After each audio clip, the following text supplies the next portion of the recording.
to those that are going to speak and share your experiences on this year's World Food Safety Day theme, From Burden to Solutions, Safe Food Everywhere.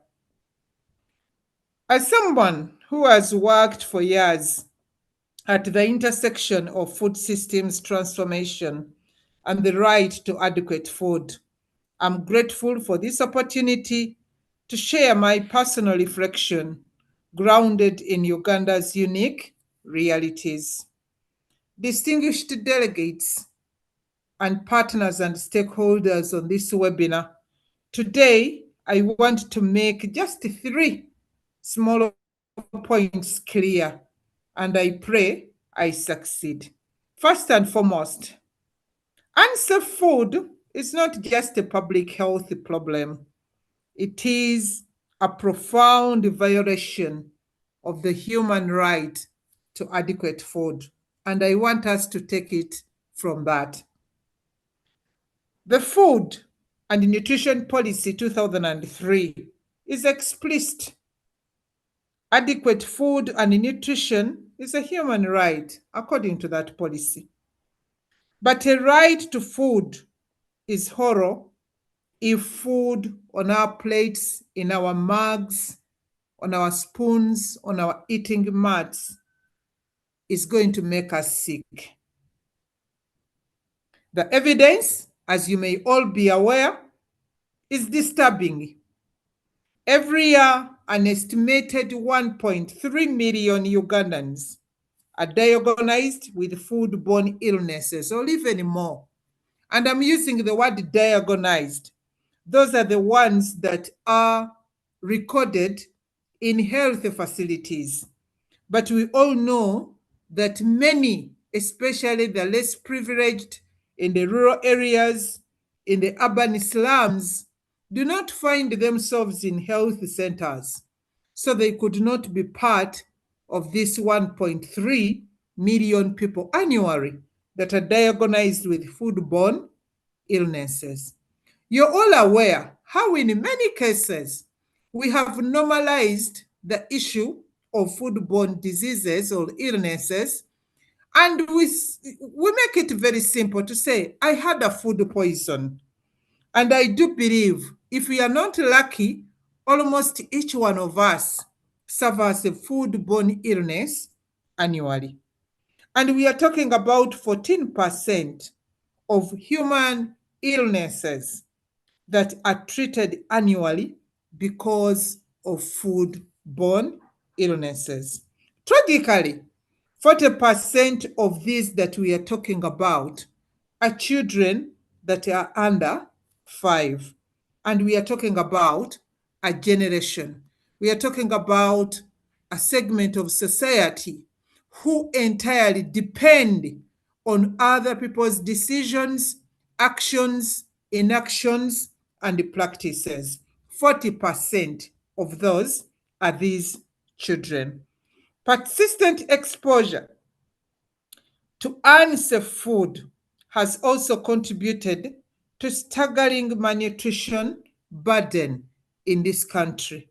We all know that around 2.4 million children under 5 are stunted, and this also is partially contributed to by unsafe food, alongside, of course, thousands, if not millions, that are affected by wasting and micronutrient deficiency.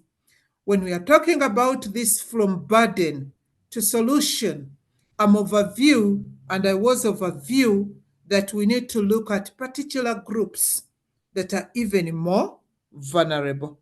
The numbers behind specific hazards are equally very alarming. Let us look at aflatoxin. I pray that Mr. Aflatoxin finds a way into this call, Professor Kaya. Aflatoxin contamination is widespread in our staples. You all are aware. The maize, the ground nuts, the maize, the ground nuts, the millet, the cassava, and so on and so forth, the sesame, and then it finds its way further into animal products, the eggs, the milk. You all know the story of aflatoxins. As a result, Uganda experiences an estimated minimum of 3,700 new cases of aflatoxin-induced liver cancer every year. 3,700 new cases every year. The risk of developing liver cancer from aflatoxin exposure is 30 times bigger or higher, of course, for people who also have other existing illnesses like hepatitis B virus. Meanwhile, colleagues and delegates, substandard products continue to flood our food markets. And this is not about the poor or the rich. The downstream markets and the upstream markets. You're all aware that not so long ago, the National Bureau of Standards actually released a report that was very, very, very alarming, where almost 54% of the products on our market were categorized as fake. Fake. Can you imagine? Costing not only the economy, but let me look at the economy first. Costing our economy 6 trillion shillings annually. That is about 3% of our national budget, which is also higher than the 2.2 trillion budget allocation to the entire agro-industrialization program for the financial year 2026-2027. Yet, food safety is not merely an economic or a health issue. It is also a matter of human dignity. The right to adequate food, as recognized in international law, and I know Dr. Kabanda is going to overemphasize this, requires that food is not only available or accessible, but must be safe and nutritious. Therefore, when a mother goes out to buy peanut butter for her children that are going in a boarding section, she has the right to assume that this peanut butter is not going to poison her children. And similarly, if a school administrator prepares a school meal for our children at school, those that are lucky, the state has a duty to ensure that the meal that is being prepared for our children in school is not one that is going to stunt their growth, is not one that is going to cause disease to them. The second issue, delegates, is about our policy and regulatory systems that have not kept pace with the scale of our challenge today.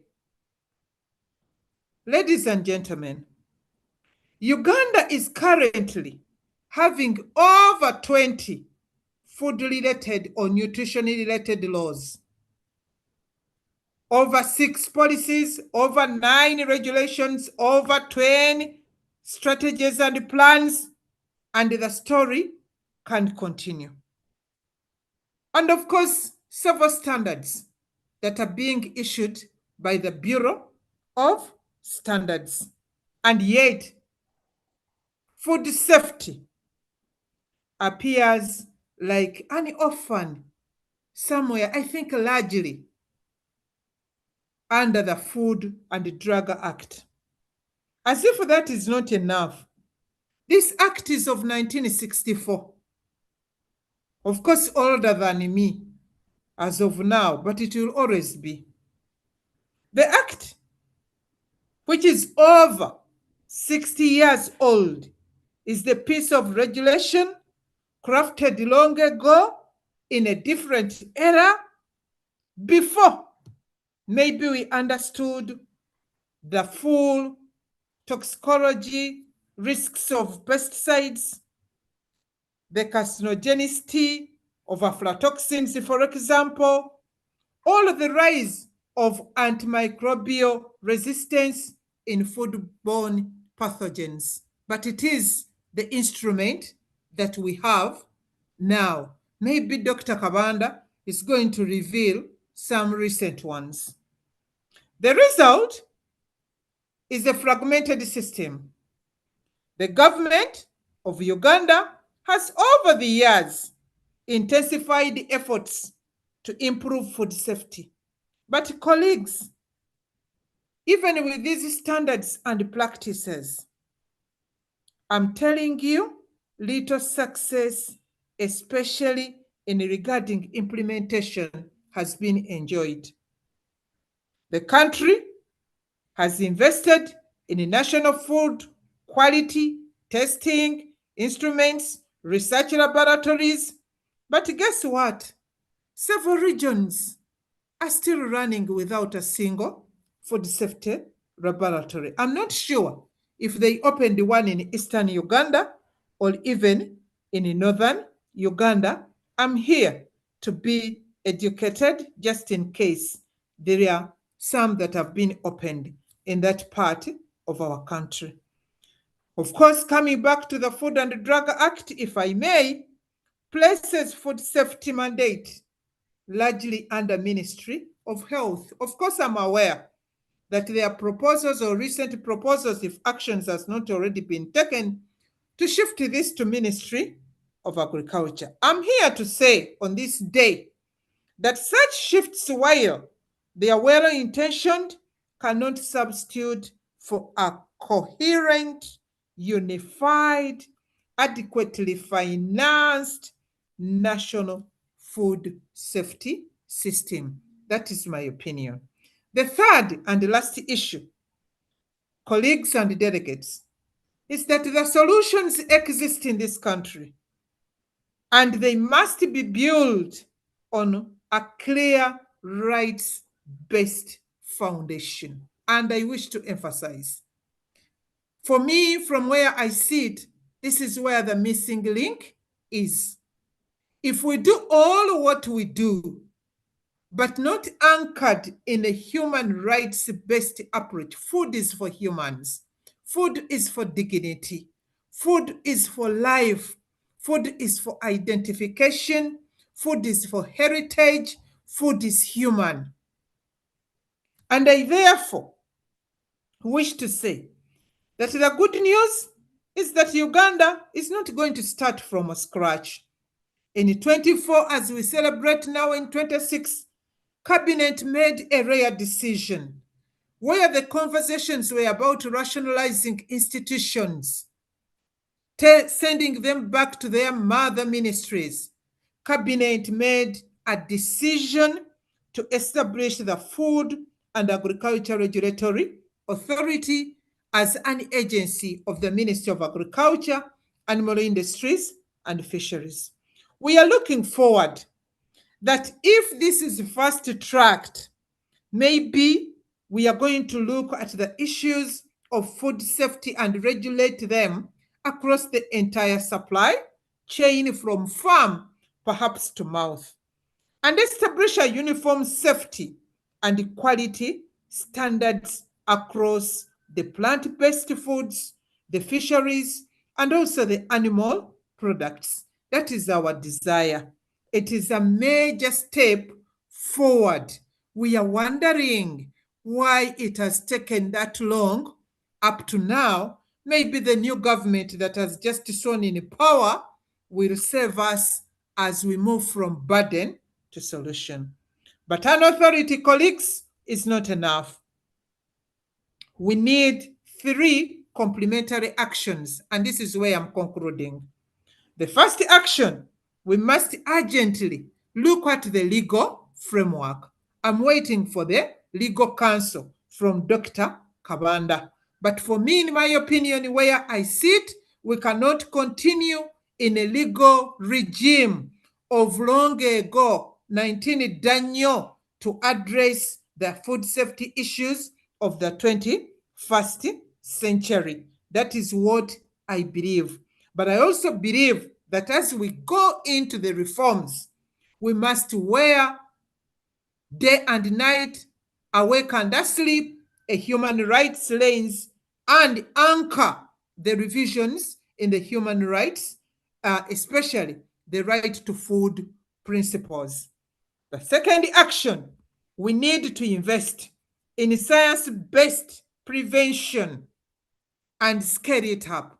Colleagues and delegates, for instance, we know that our own NARO, and I'm happy that they are here and they are going to speak.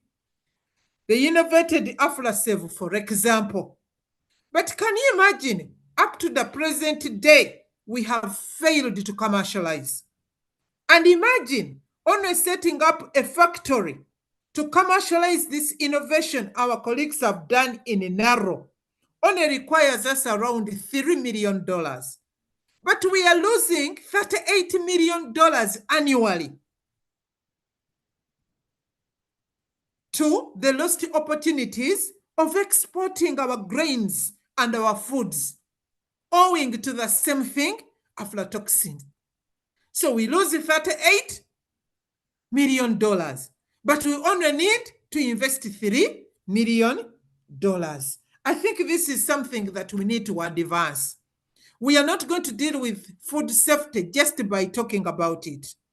We must invest and invest in the infrastructure because we have our people. They have already innovated. They've shown they have capacity, but people choose to use the money the way they choose to use it. Things as simple as food safety testing kits. I think this should be available, just like I hear pregnancy test kits that are everywhere in every corner.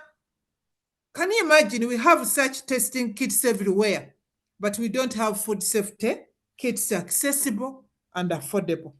The third and last action, we must build a food safety culture. We also don't have a culture, and we need to go beyond awareness to conscientization. Why do we find it easier to buy vegetables, fruits sold on the ground? And you walk through the markets on our heels with our lipsticks, with our glasses on, and our gold watches on, and we bed down in the mud to pick watermelon and things like that.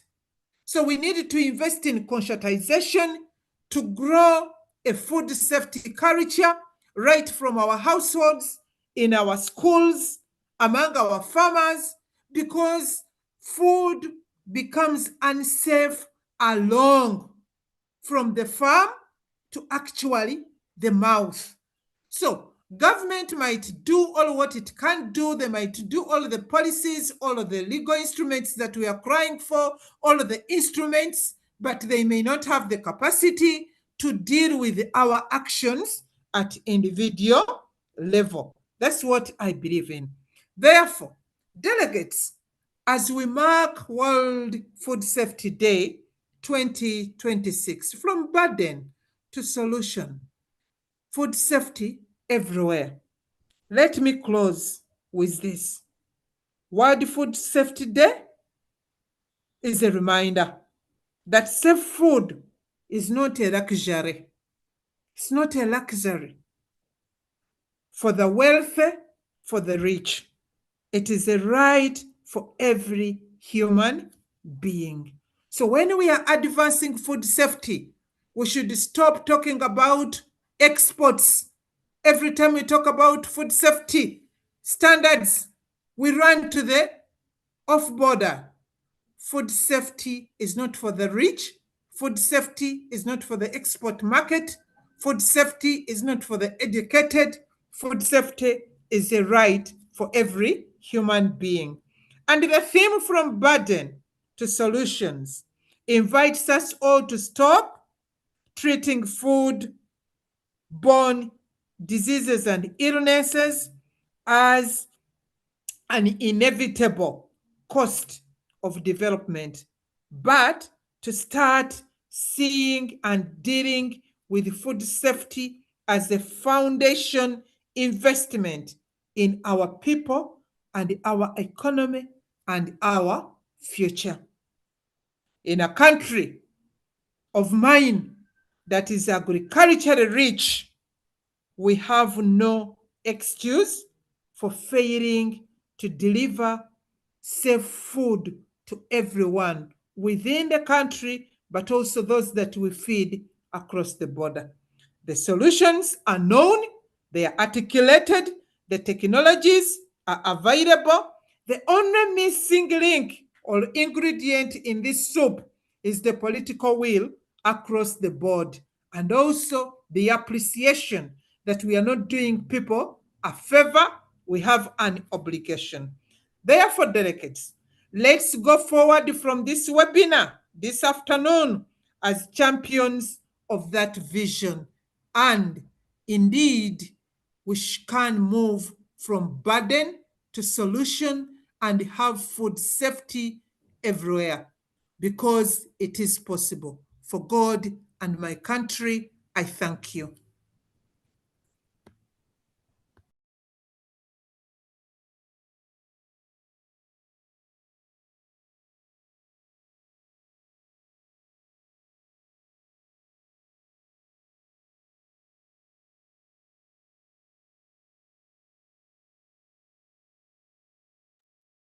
Thank you very much, Ms. Agnes Chilabo, for sharing that wide perspective. It has been rich, and the issues you have raised are for the ordinary consumers. The issues you have raised touch us all. I know the challenges that we are all finding.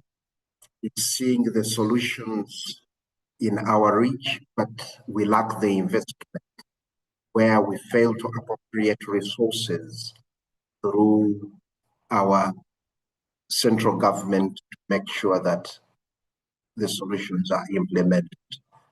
One of the hopes was in the State of the Nation yesterday, where some of the priority legislative work is on the Food and Agriculture Regulatory Authority. So as we do our advocacy, let's see how best we push for all of that and investments elsewhere. So, ladies and gentlemen, I would like to thank very much Ms. Agnes for that rich exposure you have given us, touching on areas of research, touching areas of awareness, the consumer consciousness, then capacity building and continuous advocacy. Thank you very much. At this point in time, I would like to welcome Dr. Moses Matovu, a researcher, senior researcher with NARO, to share with us. Dr. Matovu, feel free to upload, because you are a host, to put up your presentation, and I trust your presentation will be in position to address some of the issues Ms. Agnes Chilabo has raised, and even one of the products where you are involved as an institution and a person after to be in position to bring them on board. So, Dr. Matovu, the floor is yours.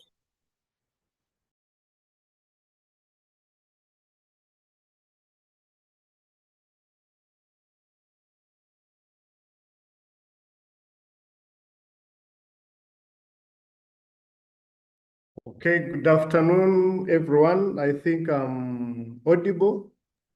Yeah, you're audible, Dr. Matovu. Good afternoon. Okay, thank you very much for the opportunity. My presentation is going to be a mixture of things, but at least tackling issues of food safety. I'm Moses Matovu. I work with the National Agriculture Research Organization, NARO, as a senior research scientist with a background in food science and with a bias in food safety and standards.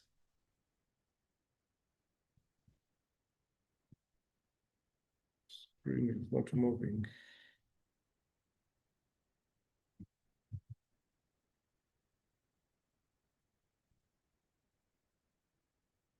I don't know, the screen is not moving. I don't know why. Okay. This is the scenario that has been talked about. I think you can see what is happening in the real market situations, why food safety matters. It is public health and has issues regarding money and also trade. When we trade and eat in food that is not safe, we spend most of the times treating illnesses. And in addition, it causes malnutrition and economic loss. Money that would be put into valuable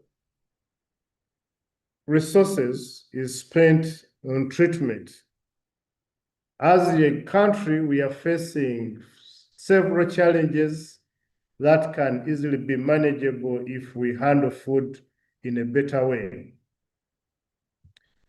We are an agricultural nation where 70% of what we grow is agriculture and comes from the outside environment. This has led to key challenges of contaminants, bacteria, fungi, viruses, and in a way, farmers struggle several times to control most of the diseases using chemicals. And the demand for food is also high, leading to several challenges in handling due to transportation and as well as storage.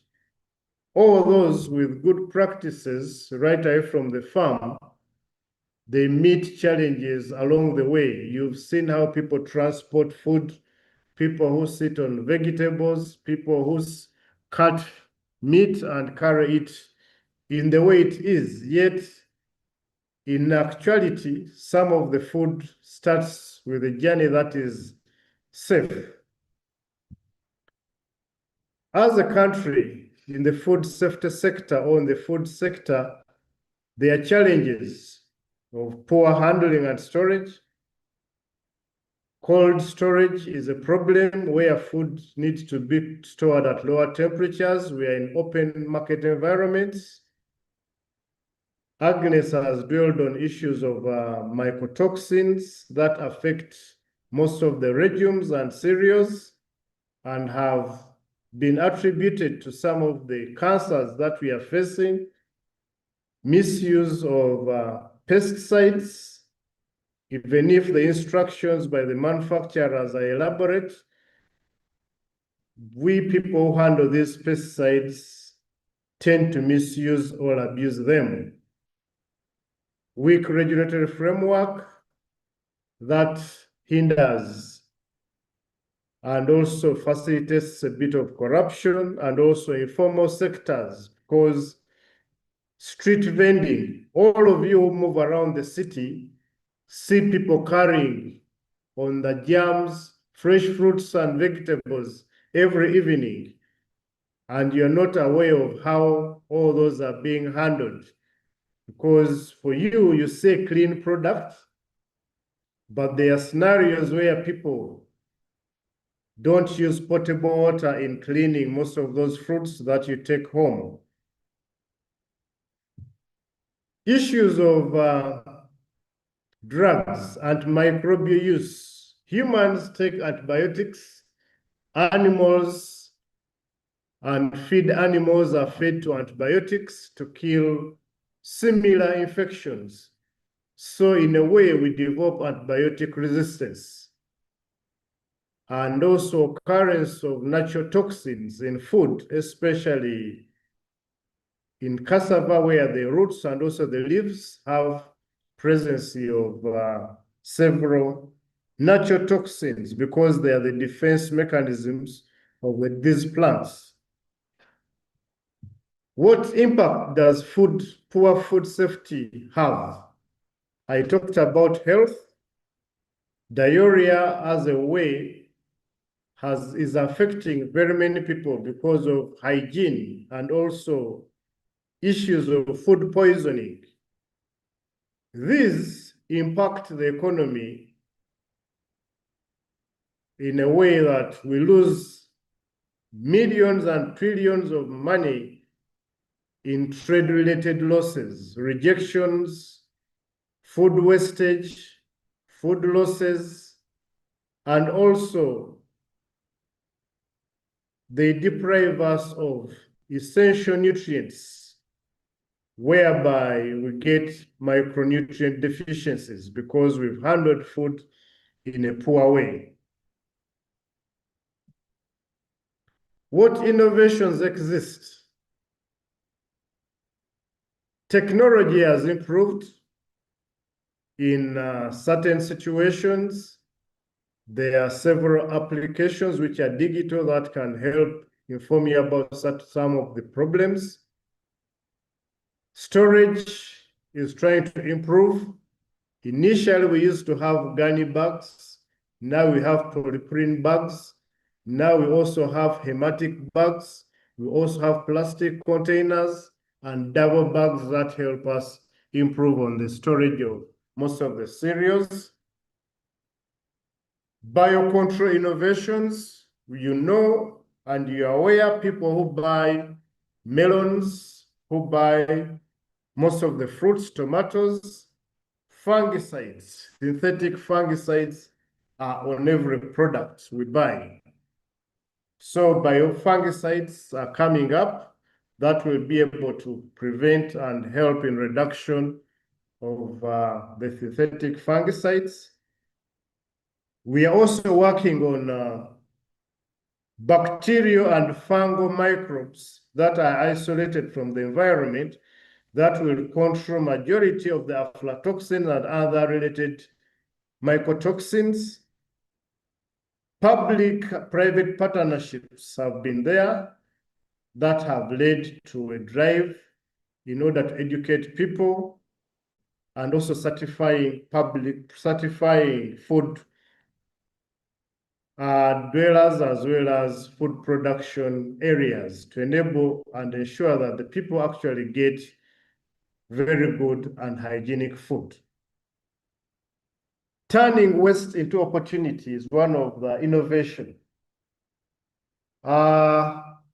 In Malaysia, unlike Uganda, they have turned prawn. Prawn is seafood, which is converted into chitin with the chitosan. Most of those insects have defense mechanisms. The grasshoppers we eat also have the chitin, but they went an extra mile to use biochemical processes to produce a product that is being returned and used in the food for proper use. This product is used as a seed coat because it stimulates plant growth. It is a soil amendment that enhances the microbiota that is in the soil and the environment to grow. It is a fungicide because it fights majority of the fungi we are grappling with, and also reduces and kills nematodes that are pests that destroy most of the products where we use and apply a lot of products, chemicals to reduce.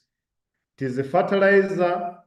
It is an edible coating. Why is it edible? Because it comes from food. People eat prawn and it is food. So in the end, it gives and preserves the food and maintains its integrity and extends shelf life, as well as a natural product that is coming from the environment. As a bioactive product, you can see it is a summary for people who are growing different plants. It enhances growth and the plant remains healthy based on the levels of application. In addition, there is a product called BioNicphos. Bio means the biological, nitrogen, phosphorus, and potassium fertilizer. These are microbes that are isolated from the environment. They fix nitrogen. They are high in phosphate. They are high in potassium, but also kill competitive bacteria that can affect and kill most of the plants. You've heard about the wilts in pepper, the wilts in banana, but at the same time, we put and enrich the soils with most of these fertilizers. But in addition, if we add most of these biological organisms, they enhance and solubilize most of the natural fertilizers we put and give defense and also enhance productivity in plants. These are just a sample of the results you can see and how the plants would look like if we use those organic bioproducts in addition with what we have. We are not actually totally removing, but we want to complement so that there is a synergistic effect between the natural and also the artificial products we have to enhance productivity as well as safety to the people who use them and at the same time to the plants and the environment. As you are aware, we eat cassava, but when you know the story of cassava as a plant, cassava has what we call glycosides. And you've heard about people in certain areas who are keeping wild cassava plants because one, they eat the leaves and also they eat the roots. In areas of Kasese, they eat fermented cassava, but World Health Organization tells us that cassava flour should contain considerably 10 parts per million, but wild cassava has levels of glycosides which are greater than 2,000 parts per million, and that is the bitter cassava that we are talking about. But breeding has helped us produce cassava that is sweet, and majority that is happening is we are having sweet cassava in order to fight the issues of the glycoside effects and other effects that cassava comes along with.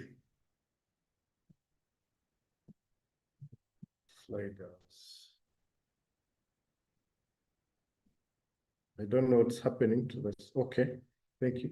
This is a slide that is showing us the processes in order to reduce the cassava toxicity. Some people do the peeling, others soak the water, others crush, ferment, dry, and sieve. This is all aimed at reducing, because the glycoside or the hydrogen cyanide is water soluble. You remove as much as possible to ensure that most of it remains in the water, and you dry as it evaporates to ensure that you're reducing on the levels and also increasing on the safety of the product. Those are the technologies and innovations that are happening. In some areas, people ferment the cassava to ensure that all that they're using bacteria to remove much of the toxins.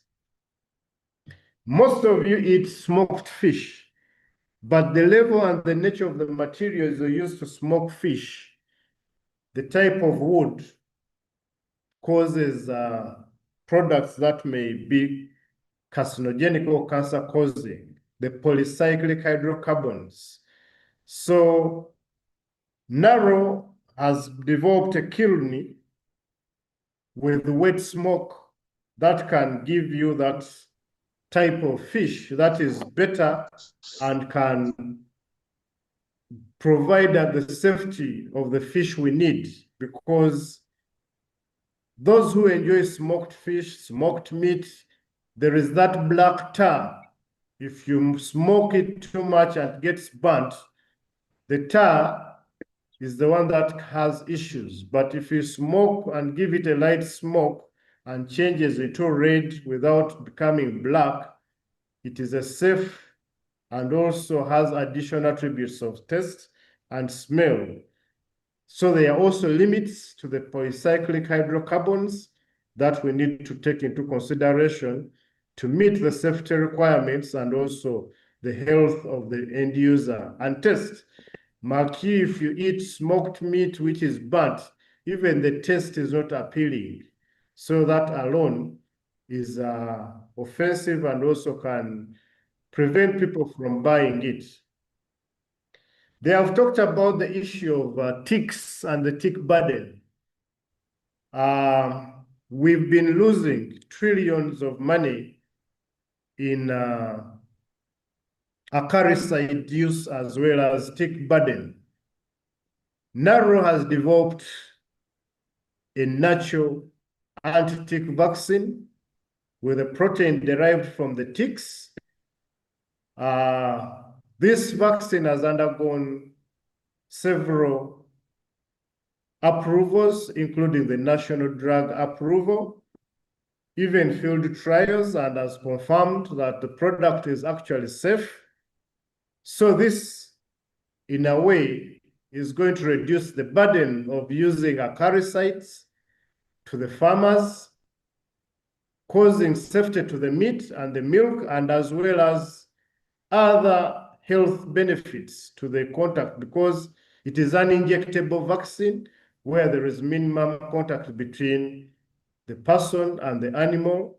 So in a way, we are providing a safe product that is going to reduce on the acaricide use and also save money for the government to, and as well as other resources, because farmers have been buying acaricides and spraying almost every week to control the tick burden.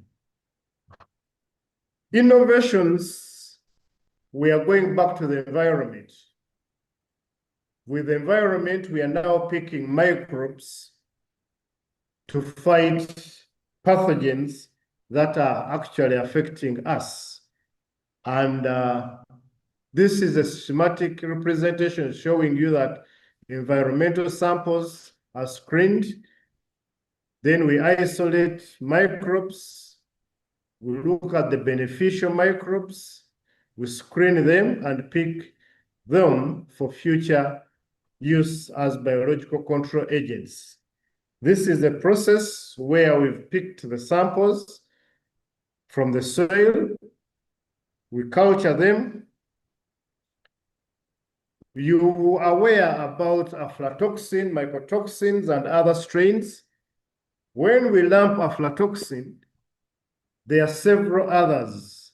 When you look at the picture, there are different Aspergillus flavor strains of aflatoxin that we have, and these have been isolated from the environment, and they're existing because as a biological control mechanism, you need to understand the target organism. So with these ones, we are aware and we are using different isolates from different environments to actually understand, are they the same? Are they different? If we put our microbial organisms there, at what level are they going to reduce this burden of the Aspergillus flavor strains, which are causative of aflatoxin in the food? This slide tells us that we have several types of aflatoxin, B1, B2, G1, G2, which are affecting food. You can see the powder on the maize and the burden they cause. Agriculture people have done a lot of work. Farmers do a lot of work. But when it comes to storage and handling, that is where we lose.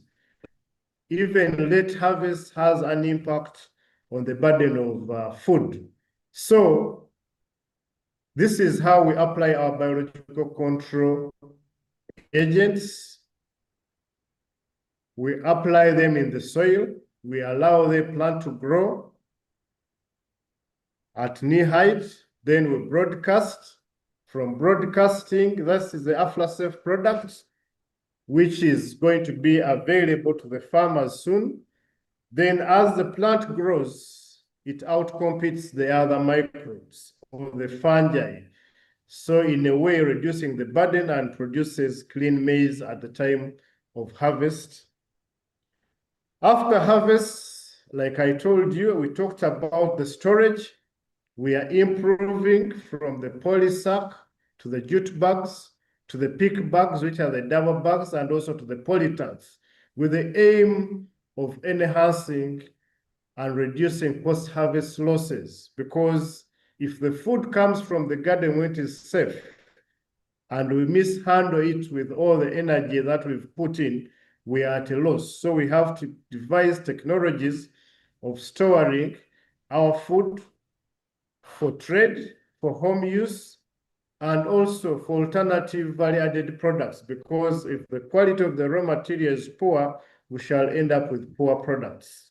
This is the AflaSafe facility that has been built by the government of Uganda, and production is almost starting to ensure that every season we shall be producing AflaSafe and other microbial mitigants to control aflatoxins in the environment to a given level, because now we know the burden, but we also have to reduce it to a certain extent to enable the farmers not to lose, but at the same time to get money. Under animal welfare, we know World Organization for Animal is defining ways of looking at improving the well-being of animals, which involves good animal husbandry, management, and veterinary treatment. We understand that food animals are being fed on antibiotics and other related products, but herbs exist that control most of these. And the challenge is we are spraying the environment. And if we spray, we are depriving ourselves of the beneficial herbs that can treat ailments which have antibacterial, antioxidant, anti-inflammatory, and immunomodulant products. So in the feed we are preparing and we are researching on, we are looking for alternatives of adding herbal feed into the actual feed composites. As you are aware, those of you who rear poultry, if you go in most of the feed stores where you're buying feed, you are seeing that in addition to the feed, people are adding herbs.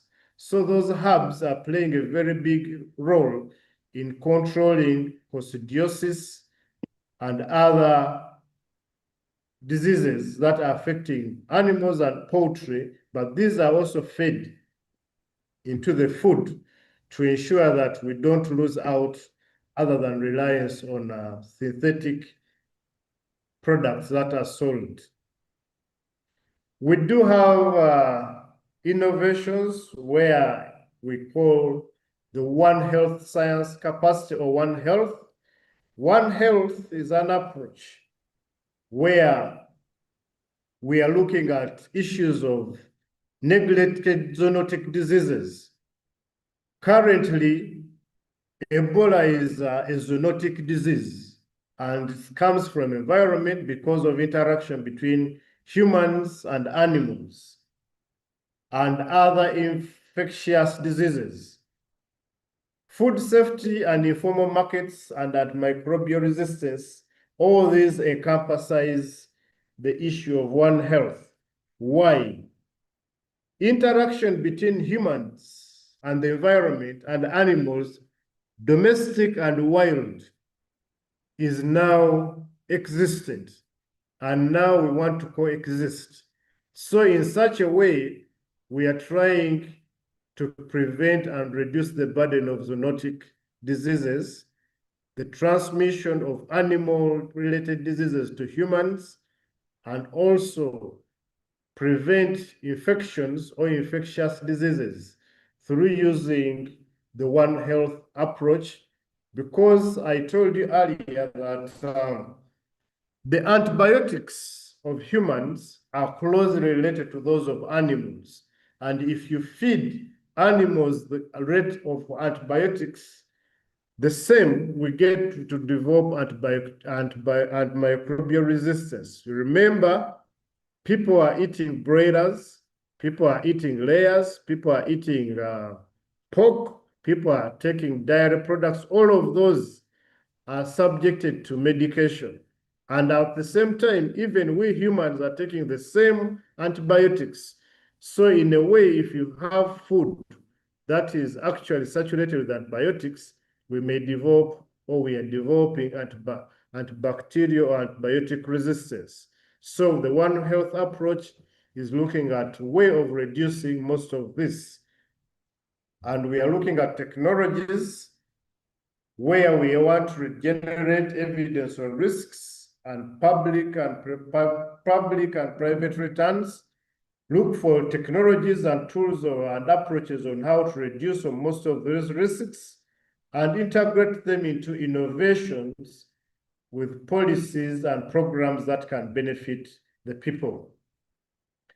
Government has also put laws, their food control management ways, food inspection, establishment of laboratories, educating. We are undergoing education right now. We are communicating findings, and also we are conducting trainings. So awareness is one of the ways in which we can have this food that is safe to everyone, and also promote health and trade. Under the international guidelines, there are several codes of practices under the Codex Alimentarius Commission for food. Hygiene is one of them.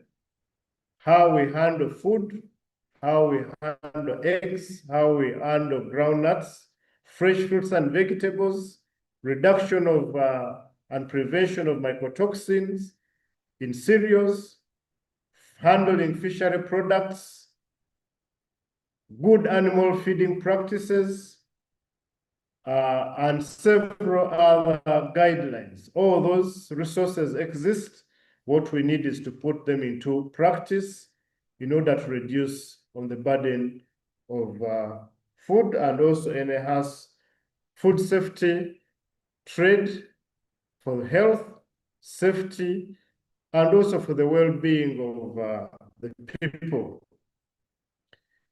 What do we need? We need to strengthen and enforce food laws, invest in rural infrastructure, expand on farmer education, on safe pesticide use and storage, boost research and innovation in the food safety technology, and also create awareness, consumer awareness on hygiene and food handling. Food safety is everyone's responsibility, for government, businesses, and other stakeholders. We really have potential to improve through innovations, through policies, and education. Safe food for today and for healthier tomorrow Uganda for tomorrow. So if we have safe food, not for export, but for our local use, then export will come later if we apply all the standards, if we apply all the knowledge. We shall have a healthy population with little reliance on medical treatment. Thank you for listening.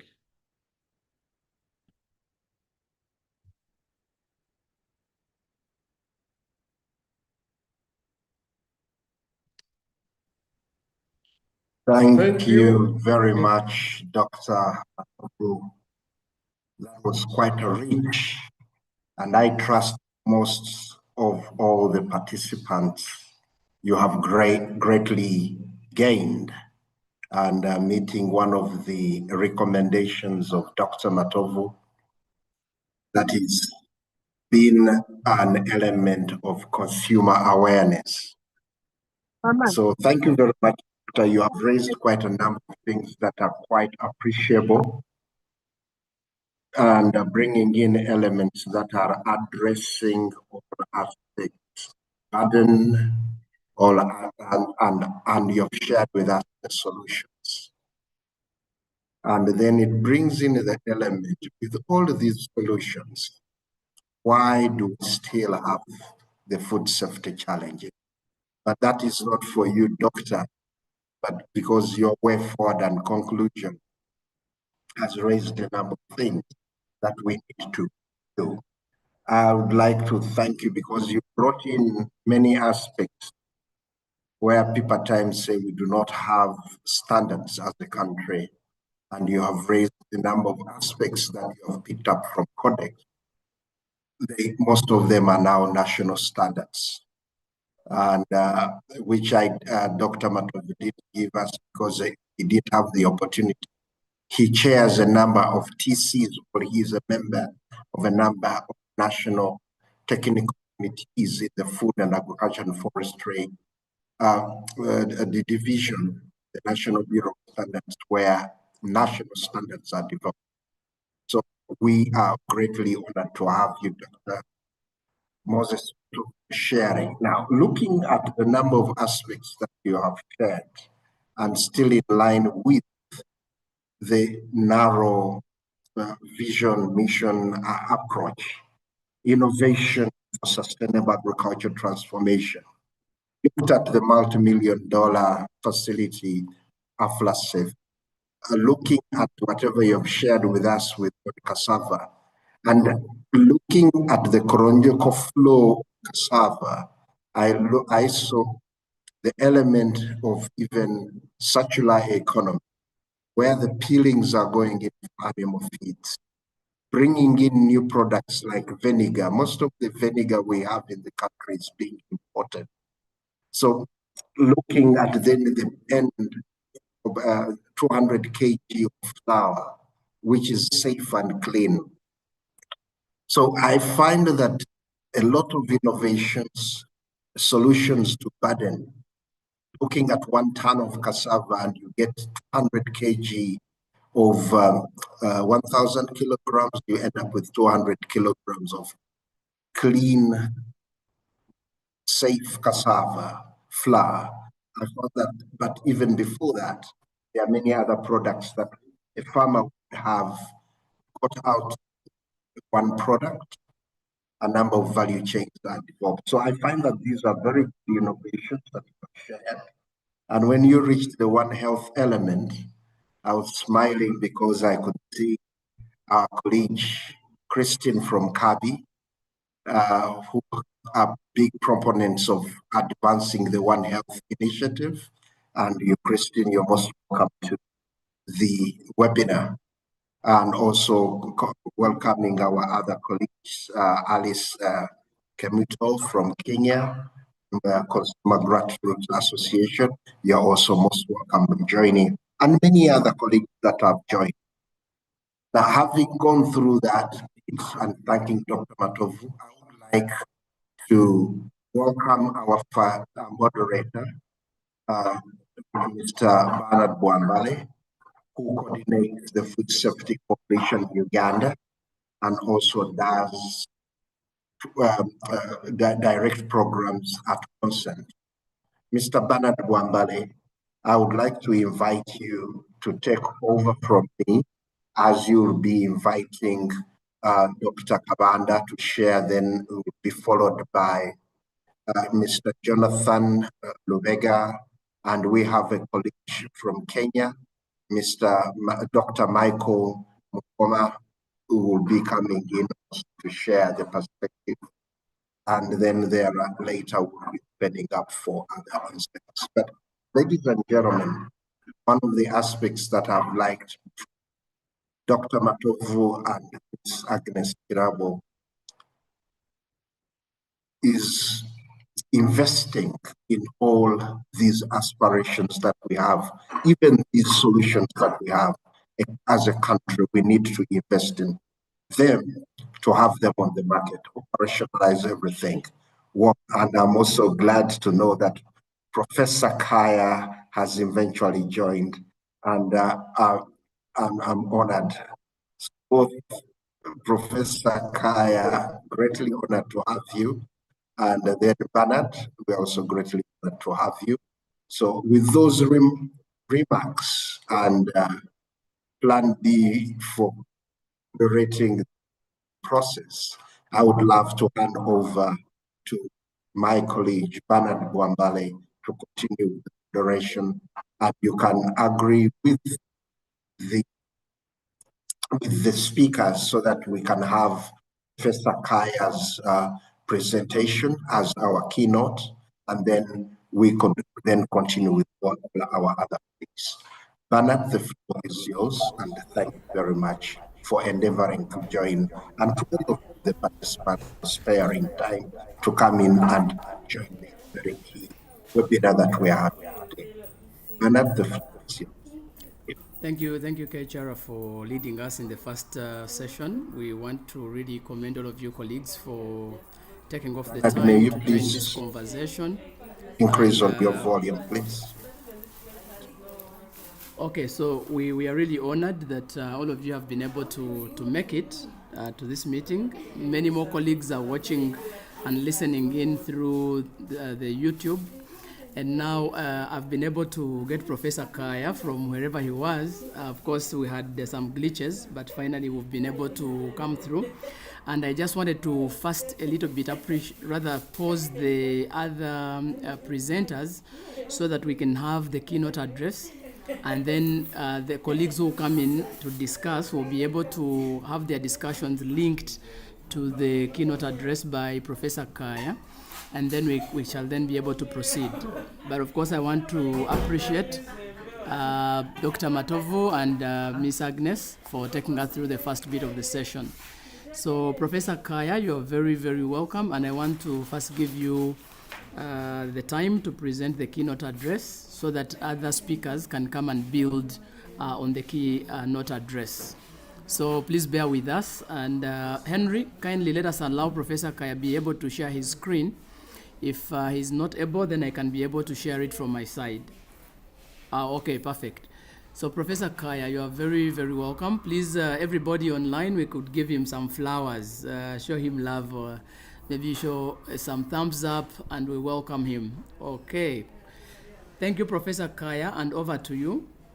You will take us up to about 25 minutes, and then we can proceed with the discussions. Thank you so much, and you're most welcome. Thank you very much, Bernard. Good afternoon, good evening, ladies and gentlemen. I'm really sorry for what happened. I'm experiencing this for the first time for sure.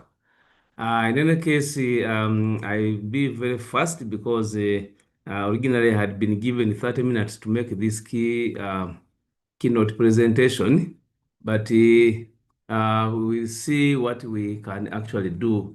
So the task that I was given was to make a presentation of the food safety burden in Uganda, giving highlights from farm to fork.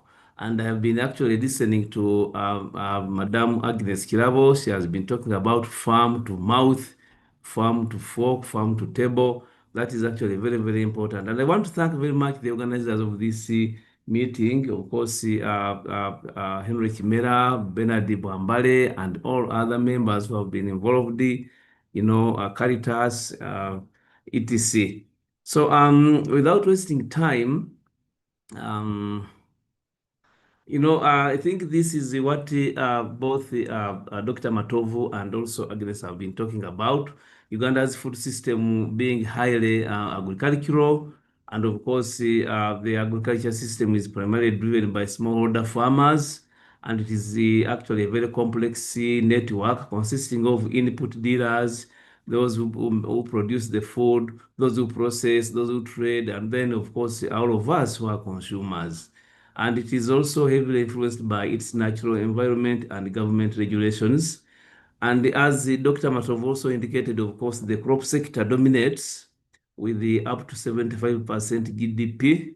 But quite often, when you talk about food safety, all the other aspects of agriculture, we tend to concentrate on the crop sector. We forget about the animal sector.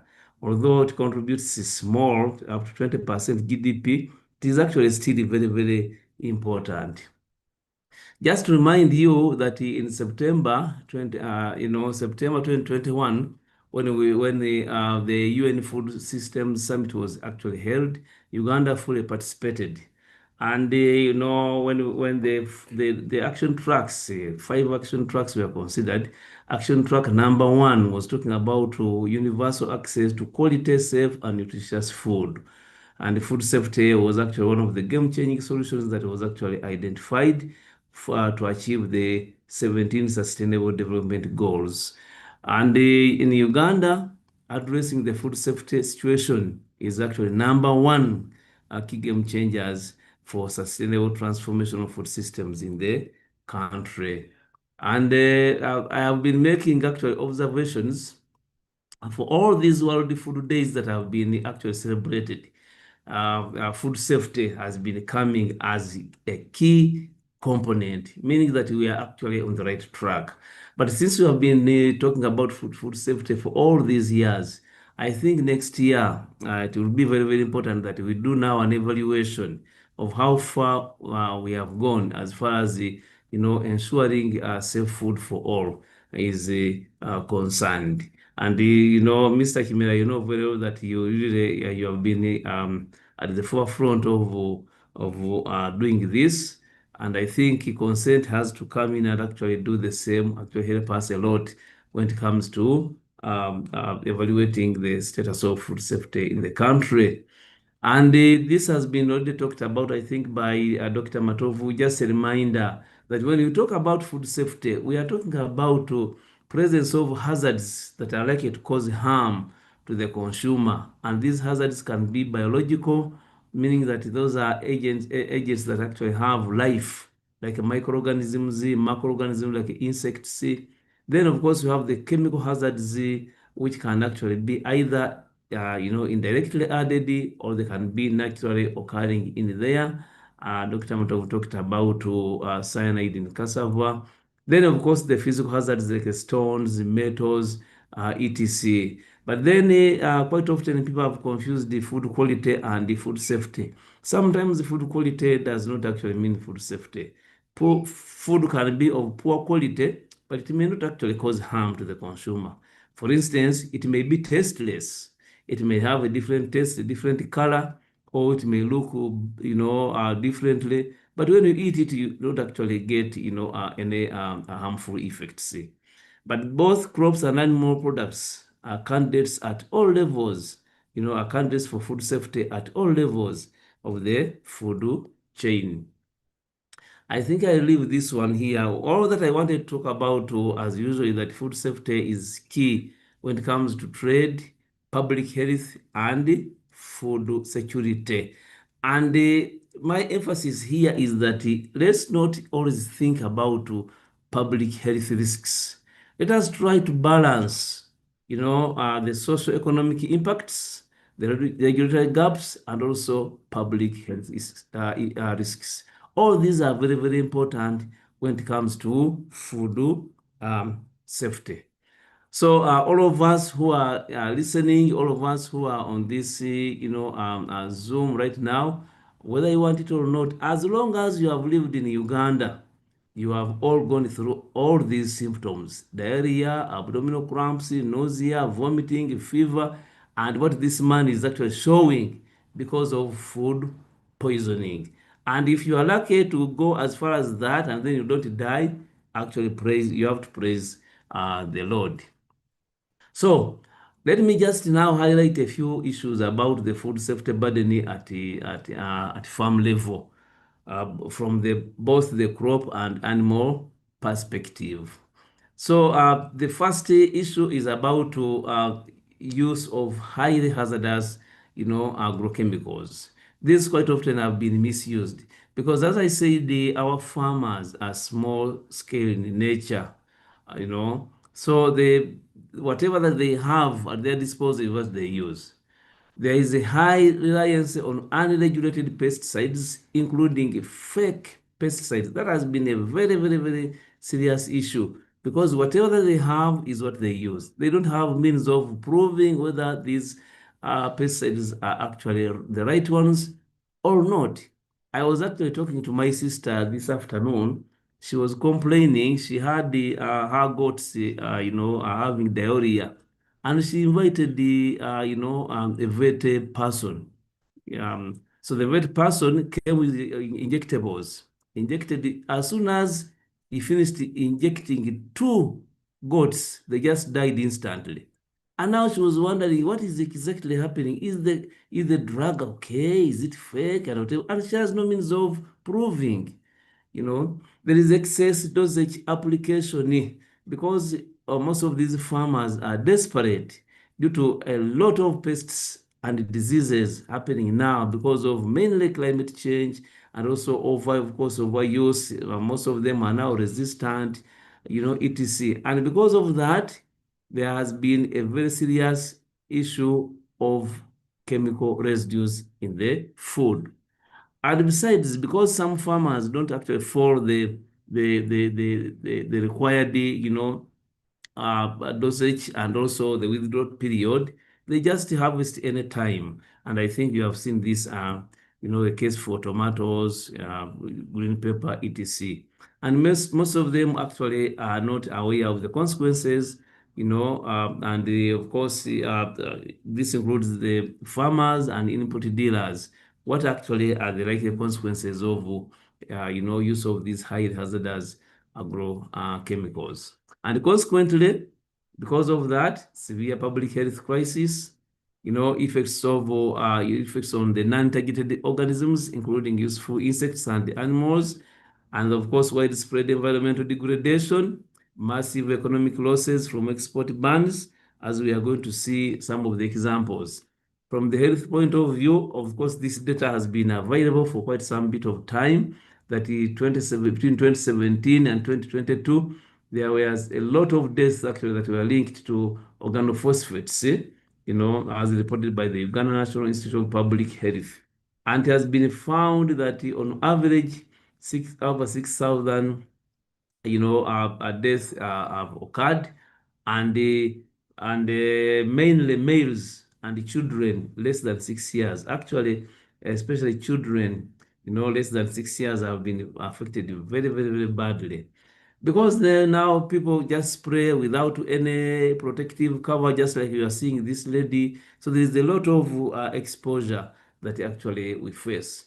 Madam Agnes, if you remember this important meeting that took place last year in August, where there was actually over 350 delegates from government, civil society, academia, private sector, and of course international partners who attended this meeting that launched this organization. And in there were several issues that were actually discussed, including observing that Uganda spends a lot of money, up to $15 billion every year, treating foodborne illnesses. My worry now is I don't know how many people, out of those who actually attended, are still, emphasizing the issue of food safety. Thank you very much, Agnes. Thank you very much, Dr. Kavanda. Thank you very much, Henry.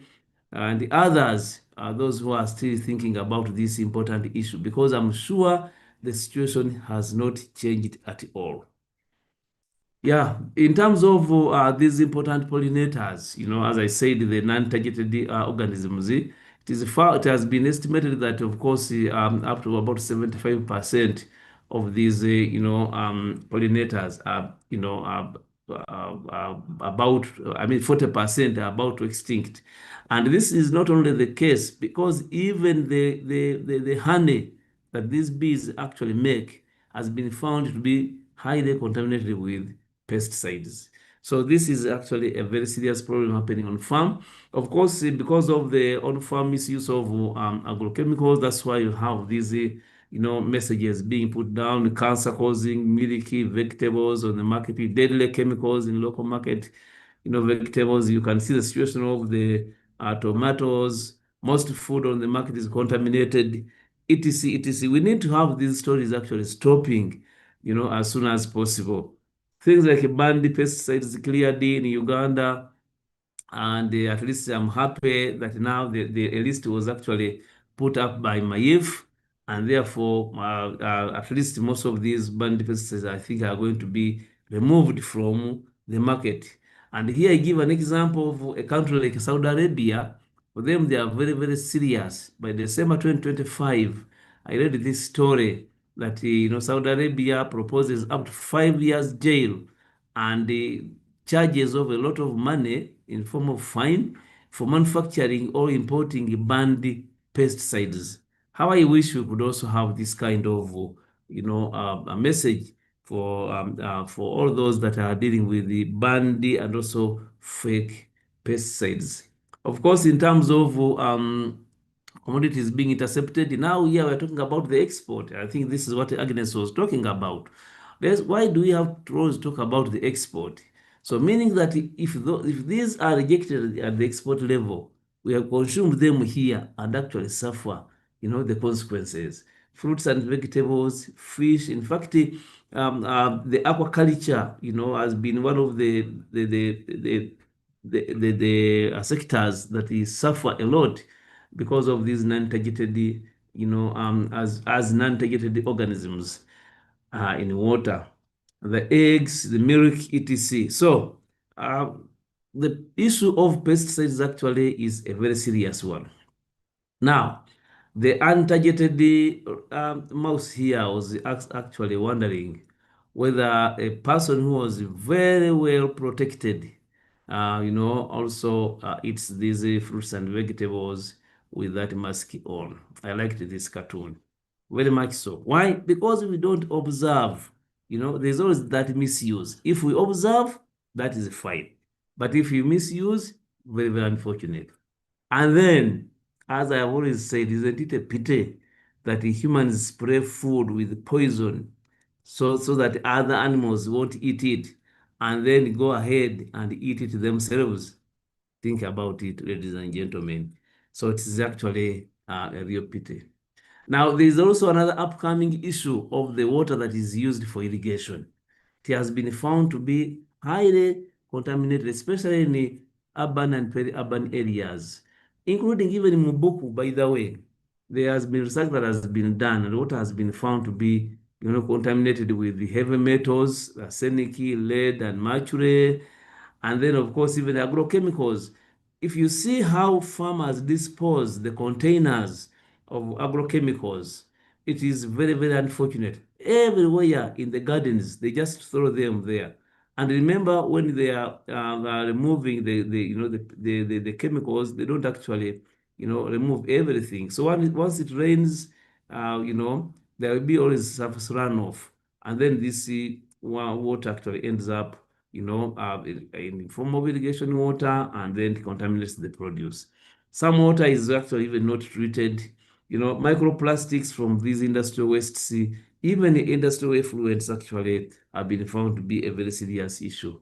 And that's why some people don't want to eat, for example, yams, in restaurants, or even buy them around. Now, what about the animal products? We are told that 90% of the chicken consumed in Uganda contains antibiotics because people don't observe the withdrawal period. And this is the World Animal Protection organization. But for me, I think that is not only even chicken, even meat and milk. One time I was at home, and one of these animals suffered from mastitis. Then they brought a vet doctor, injected the animal, but the next day they were milking. I told them, "You are milking an animal that is on treatment." Said, "Professor, and I had to keep quiet because many farmers are doing it anyway. How will you tell actually that a milk is containing those antibiotics or even acaricides? It is actually a very serious problem. The misuse of ARVs in animal sector, I think this has been talked about several times, and I doubt whether this actually has stopped. Because wherever you go, people are talking about the Ntekamwa Kalungo. I add a concentrate in the feeds. Then you ask them, what is that concentrate? What is that ingredient? They don't actually know. But they just only see the birds, pigs putting on weight, as soon as possible. So this is the serious problem that we are actually having.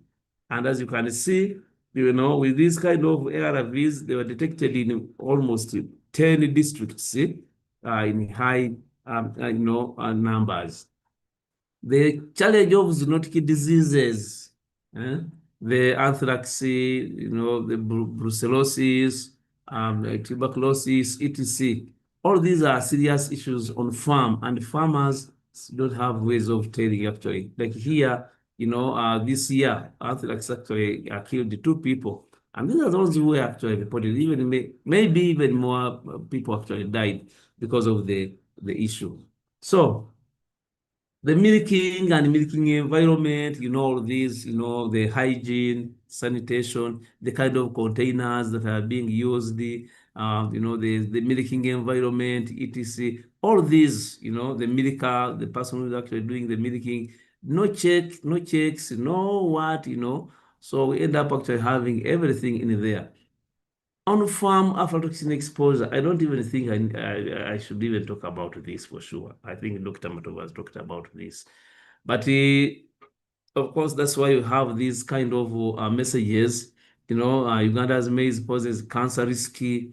And then, of course, you remember very well, President Museveni, January 25th, 2025, threatened to actually ban the sale of actually shelled groundnuts in this country because of high levels of aflatoxins. And then there were lots of discussions, that have been going on. But what has been done remains actually a very important question. What has been done to protect our consumers, all of us, against the aflatoxin effects? Now, from the farm, we go, of course, to post-harvest handling and processing. Of course, even here we have serious issues. Transportation of grains, transportation of foodstuffs everywhere. It is actually a very serious problem. Look at this, dusty, environmental contamination, etc. Transportation of milk. Actually, DDA had done a very, good job of stopping people from transporting milk using jerry cans. But up to now, this is still taking place. And see how dirty these jerry cans actually can be. Not easy to clean, on all those corners inside there, meaning that there is always cross contamination. That's why at one time, actually, Kenya had to reject 19 trucks carrying milk in Uganda because of high levels of contamination. This one here may not necessarily lead to food safety, but I wanted to bring it because it is a very serious issue as far as the meat quality is concerned. I don't know whether we are really human beings treating animals like this, and then people sitting on top like that. So you may find out that even a policeman can charge a driver for not putting on a seat belt and fails to charge these guys. But you look at the way the animals are actually handled. For how long are we going to do this? And for how long are we going to talk about this as being criminal? With all these acts in place, actually I think the first, food-related act was about animal handling in 1930s. That's when the act came to play. And up to now, nothing is, happening to assist these animals. Dr. Matov talked about the cold chain, lack of the cold chain, and of course, even improper packaging of food. It is a very serious problem because we don't have a cold chain in place. Meat, milk, fresh fruits and vegetables deteriorate very fast because of the high rate of growth of microorganisms that actually contaminate them. The use of non-food grade packaging materials is a serious one. You can never find any plastic container being used as a packaging material when you go to Israel. because they know very well that these, monomers migrate into the food and become a problem. But here we are using even recycled containers as food packaging, containers. And when they recycle using any form of plastic, normally the monomers don't get together properly. So anything can actually happen. That's why you buy a basin and it breaks in a day, because the properties of plastic are quite different. So we have serious challenges as far as the storage facilities are concerned, as far as the packaging is concerned, and also management of the cold chain. The drying infrastructure, drying and storage, and also threshing and milling infrastructure is actually not good. I think Agnes talked about this a little bit. When you look at our drying is still on bare ground, and the level of contamination that you can actually get from there. You're not hearing this for the first time, and you're not seeing this for the first time. But what have we actually done as a country? What kind of solutions do we need? I read this article last year, and actually I was impressed because smallholder farmers in Amuru and Gulu, districts, I think had been these two districts had, established a bylaw, to boost compliance and competitiveness of the maize value chain. I don't know whether it is still effective, but at least they was talking about if you are found willfully contaminating maize produce with either foreign matter or any of those droppings and whatever, you would actually be fined out 40,000 shillings, or be in jail for 2 months. At least that one can threaten some people from doing that. This one you're not seeing for the first time. It is increasing day by day. And in March, I went through, Palisa, that road from Tirinyi through Butebo, Palisa up to Kumi. My good Lord, I don't know. And these are the ministers come from there, and people are not bothered. And it was actually raining. We were driving as it was raining, and this cassava was actually there. This kind of situation nowadays, even rice is dried along the roadsides, and the guys go through it and do anything that they want. Um, the shells, because they are locally fabricated. So look at this. This guy was going to drive this maize sheller to the garden, because these days maize is actually dried in the field, in the garden, and even sharing takes place in the garden, from there directly to the market. Without adequately drying it. Very, very, very unfortunate. So within no time, you find it molding, the flour molds, and becomes a problem. I took this picture in February this year. We were doing a study on indigenous knowledge, how people, for example, process amukeke, is the dried sweet potato chips. And I found a farmer storing amukeke in those 3 bags. But look at the store, ladies and gentlemen. The knapsack sprayer, the container of the chemical in there, all everything junk in there. So when will people now know that what they are doing is bad? And I asked them, why are you doing this? They said, well, we don't have anywhere to put the food, and I don't know. Sometimes I don't have words to say. Now, look at this situation. March 1st, 2026, the Nairobi Post, meat safety concerns rise as Lira City Abattoir faces poor sanitation. At this, in this 21st century, we are still slaughtering in an abattoir, which is actually known, like in the city abattoir, being like this, slaughtering an animal on bare ground. And look at the surroundings. The goats are there, the what. And I think this issue of slaughtering other animals when the other live animals are also seeing is very, very, very unfortunate. We tend to think that the animals don't have brains, they don't think. But this is actually very bad. Now look at that. When you go to most of these markets, where the butchers, where they slaughter, animals, up country, they don't have any slaughterhouses. This is what they normally do in the bush. And after that, they bring meat, expose it, and what, look at this.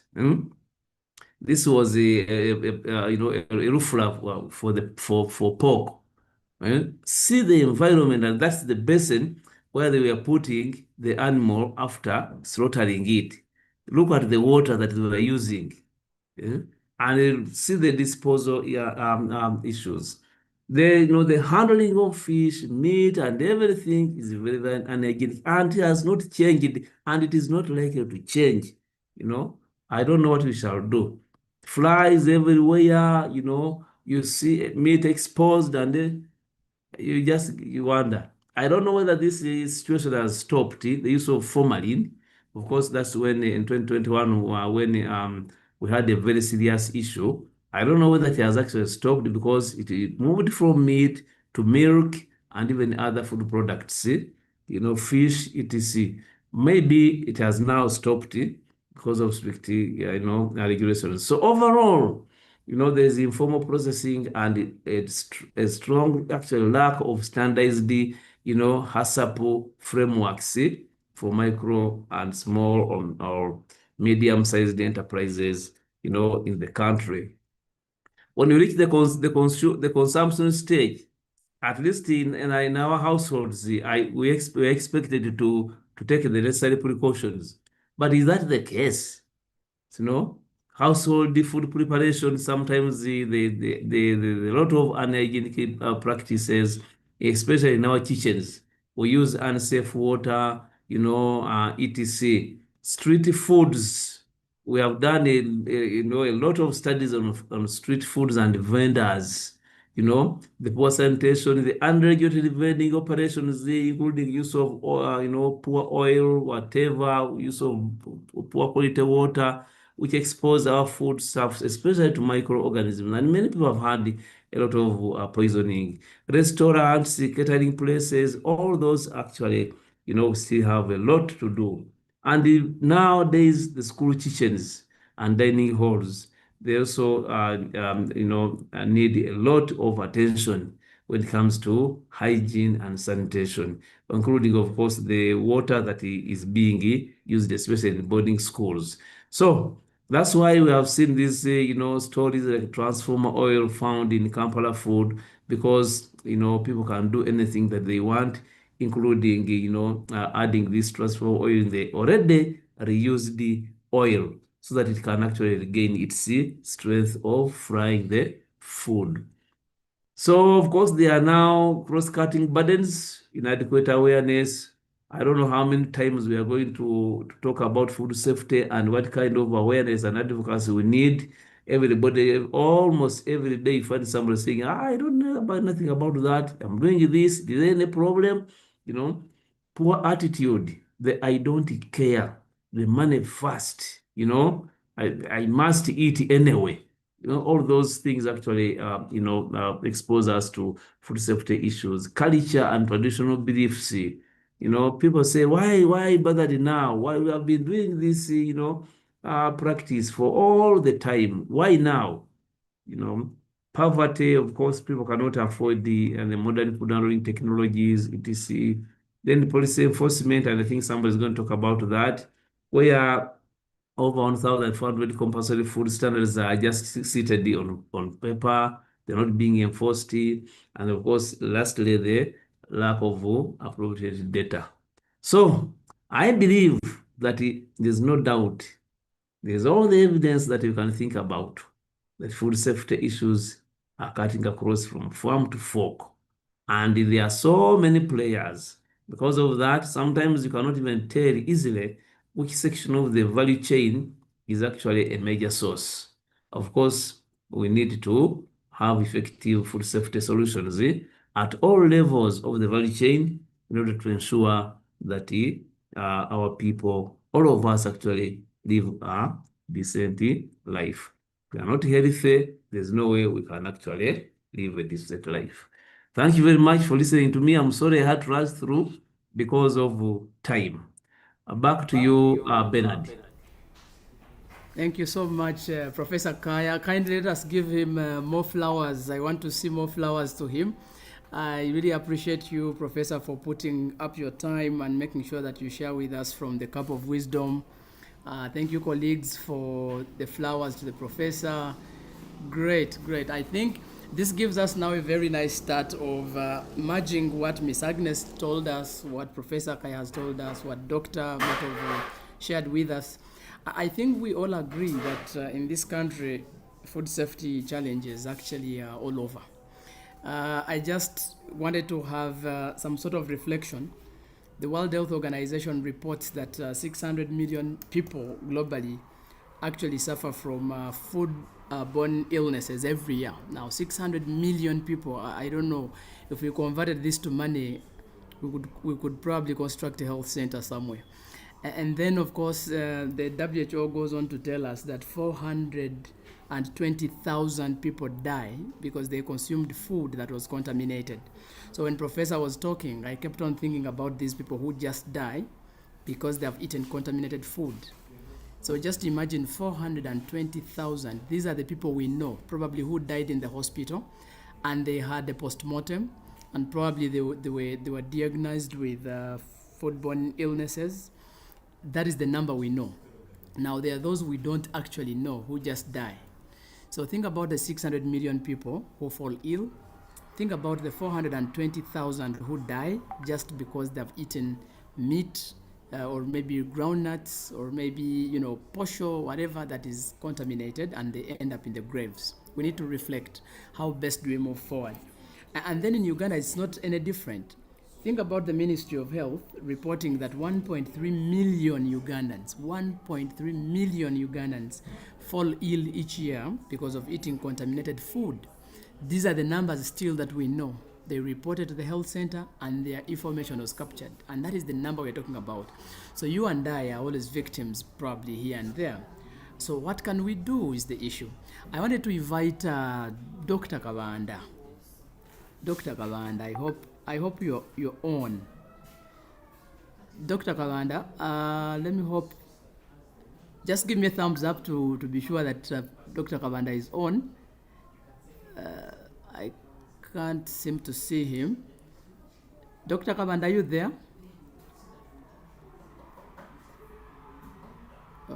Okay. I think he will join us a little bit. He was on, but I think somehow he lost network.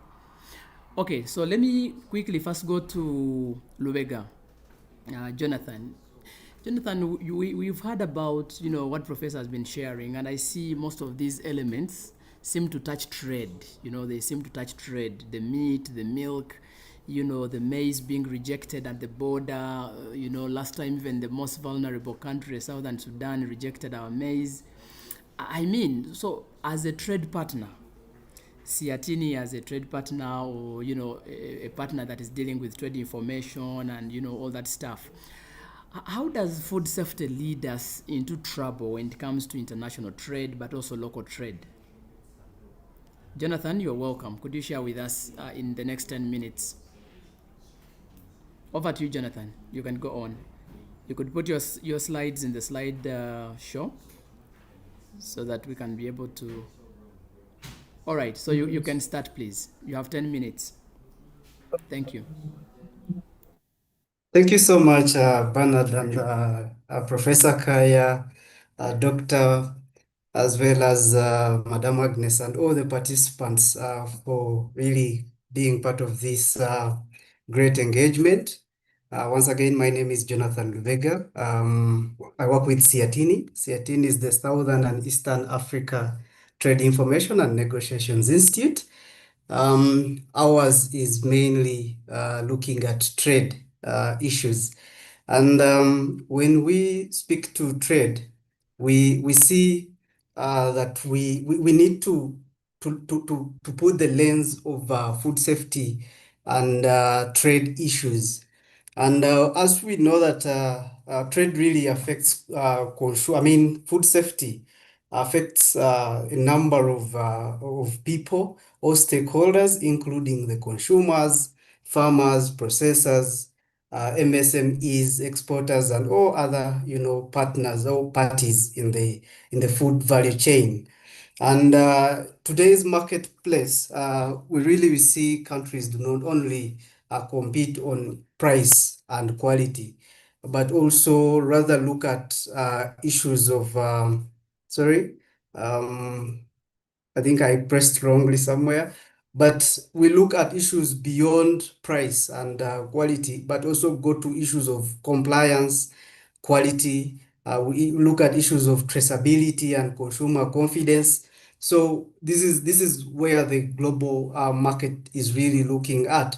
And in the same picture, we see that the World Bank says that productivity losses arising from the illness, disability, and premature deaths linked to unsafe food are estimated at the US dollar 95 billion. That is in the low, middle, and middle income countries.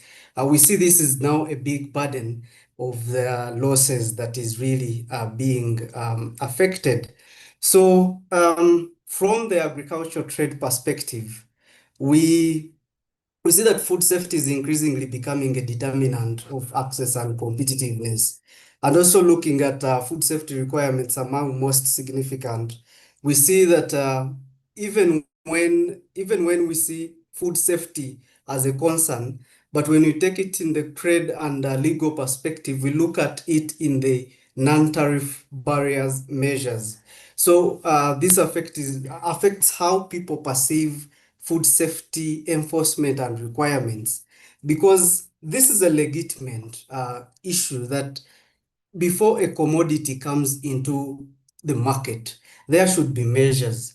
There should be requirements that that product really meets the market standards, especially on issues of health and also the quality as it would be. And this is especially seen at the local markets. Those are domestic markets. We see it at the regional markets and also at the international trade.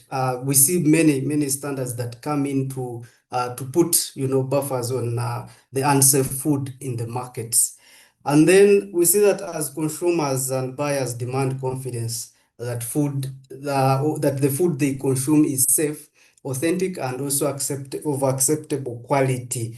That's why we see, for example, when you look at the EU and even here closer to the South Sudan and also the Kenyan markets, they put really barriers to trade on issues that on products that do not meet and comply with the standards because of the consumer demands from those countries. So it is upon us as also Uganda to call upon our policy makers to see that through our consumer voices, we could actually trigger these concerns and also robust compliance mechanism by the government.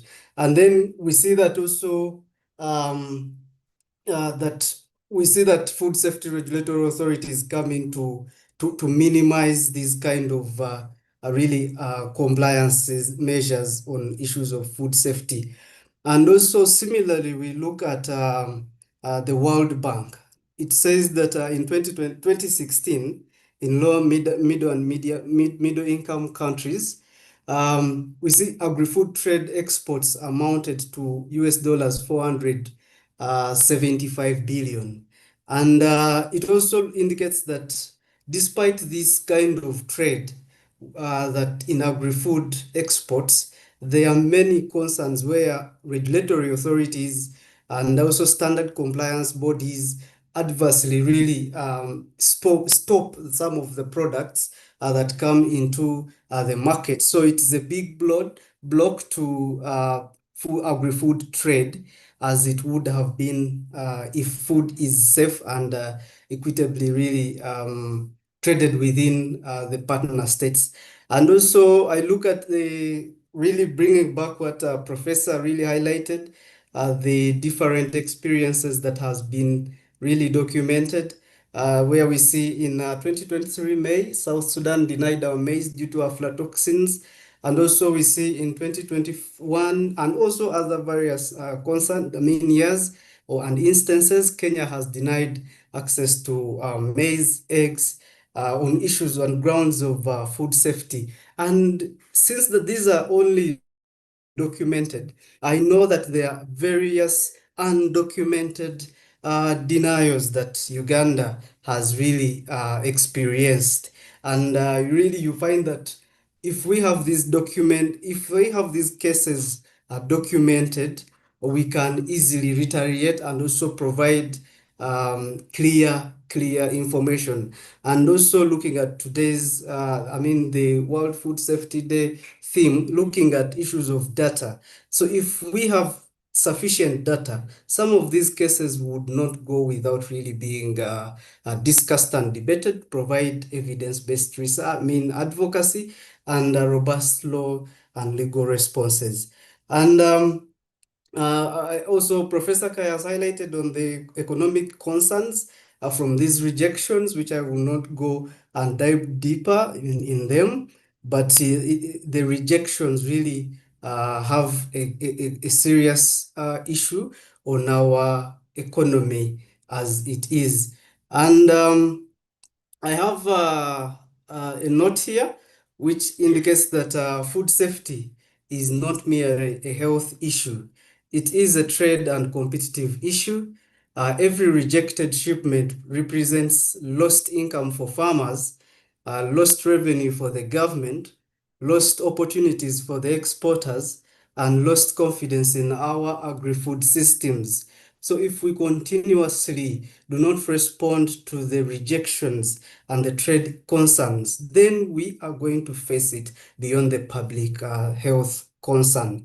And if we also look at that and we look at our national policies and continental directives or direction, we see that Uganda has the NDP4, and also we are looking at issues of embracing the East African market, and also looking at issues of embracing the African Continental Free Trade Area market. But to strengthening food safety system really indicates why we should become more vigilant to that, so that we can embrace all these market opportunities that are being accessed and backed by the government. And also looking at the African Continental Free Trade Area, where it indicates that the success of the intra-African trade depends on trust in the safety and quality of products moving across borders, and issues of now this SPS measures, improved quality infrastructure, testing and certification systems, subsidizing compliances and all those for MSMEs. It's really something that we need to bring to the fore as well. But we have the international level, we have the legal frameworks really exist, and we have the World Trade Organization's agreement on the application of the SPS agreement. It is really robust and in place. And the objective of this agreement is to ensure that food safety measures genuinely protect health without becoming disguised barriers to trade. That brings back the non-tariff barriers that I highlighted on before, that food safety requirements and measures should be used really in the positive way, but not bringing the disguise, not it being a disguise to trade as a barrier. But also I also will look at the CAADP declaration and the commitment, where under this CAADP declaration we are looking at the intra-African trade in agri-food system, agri-food products. So if we are saying that if one of the commitment under the CAADP declaration is tripling the intra-Africa trade in agri-food products, so if we do not want it to stay in black and white, then we should really look at the commitments at their core. For instance, the commitment of the 10% budget allocation, annual public expenditure allocated to agri-food systems should be clear. And unlike the current situation where we see about about 2 to 3% of the total budget allocation only going to agriculture, which is extremely below the targets under the CAADP commitments.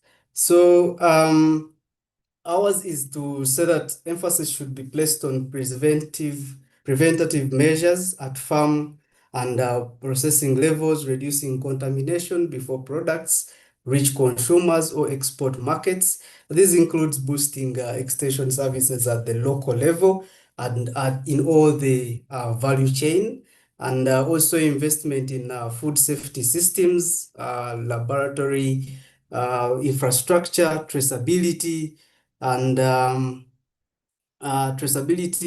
standard enforcement and farmer training should be viewed as a trade facilitation measure rather than solely health intervention. So that's also one of the things that we see. And I will also just go to the point of if Africa is to feed itself, trade with itself, and compete globally.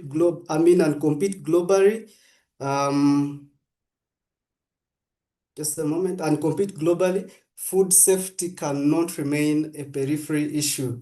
It must become a central pillar of agricultural transformation, trade policy, and economic development. So that's what I have to present today. Thank you so much, Bernard, and over to you. Thank you so much, Jonathan. Let's kindly offer him the claps and offer him the flowers. Thank you so much, Jonathan, for preparing for us this kind of a wide spectrum of things around the trade, Africa, East Africa, and then also global trade versus food safety. And I think it's very important for us to note, actually, that also food safety is a very critical aspect when it comes to tourism. Just imagine a tourist coming to your country, and then they have 3 days here and they start diarrheating. I mean, it's crazy. So I think that the aspect of food safety cannot be dissociated from trade, from tourism, and from public health. So as advocates, we need to do more work to make sure that people to attract tourists, to of course improve our health, but also for other interesting things that may come our way. So thank you so much, Jonathan, for sharing with us. Now I wanted to invite Dr. Kabanda from the legal perspective. If I consumed food and I got a challenge, say I've eaten contaminated food or unsafe food, and then it makes me sick, where do I go? Where do I report? Do I have a legal framework that I can refer to protect me as a consumer of this food? I mean, I don't know if my food is rejected. Yes, Dr. Kabanda. Okay, finish. I thought you had finished. Now, I just wanted also to say that in your conversation, you need to tell us if a farmer or a trader has a consignment and then it has crossed from Uganda to Kenya and then it is rejected. Where does this person go? Why did it even cross in the first place for it to be rejected? So share with us that kind of perspective from the legal and regulatory perspectives. Thank you, Doctor. Over to you. Thank you so much, dear Bernard, and thank you so much to other presenters and participants. It always gives me a lot of happiness when we meet and the conversation is about food and particularly its safety.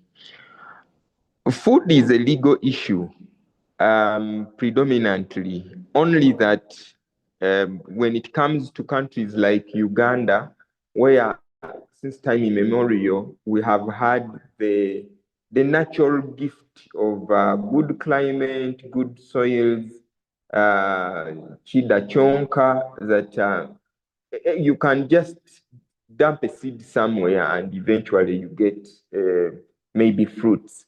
But in many economies, food from the word go is a legal issue. We start from understanding it as a legal issue because it is destined to determine your biological makeup, and it has other linkages, being a social issue, an economic issue.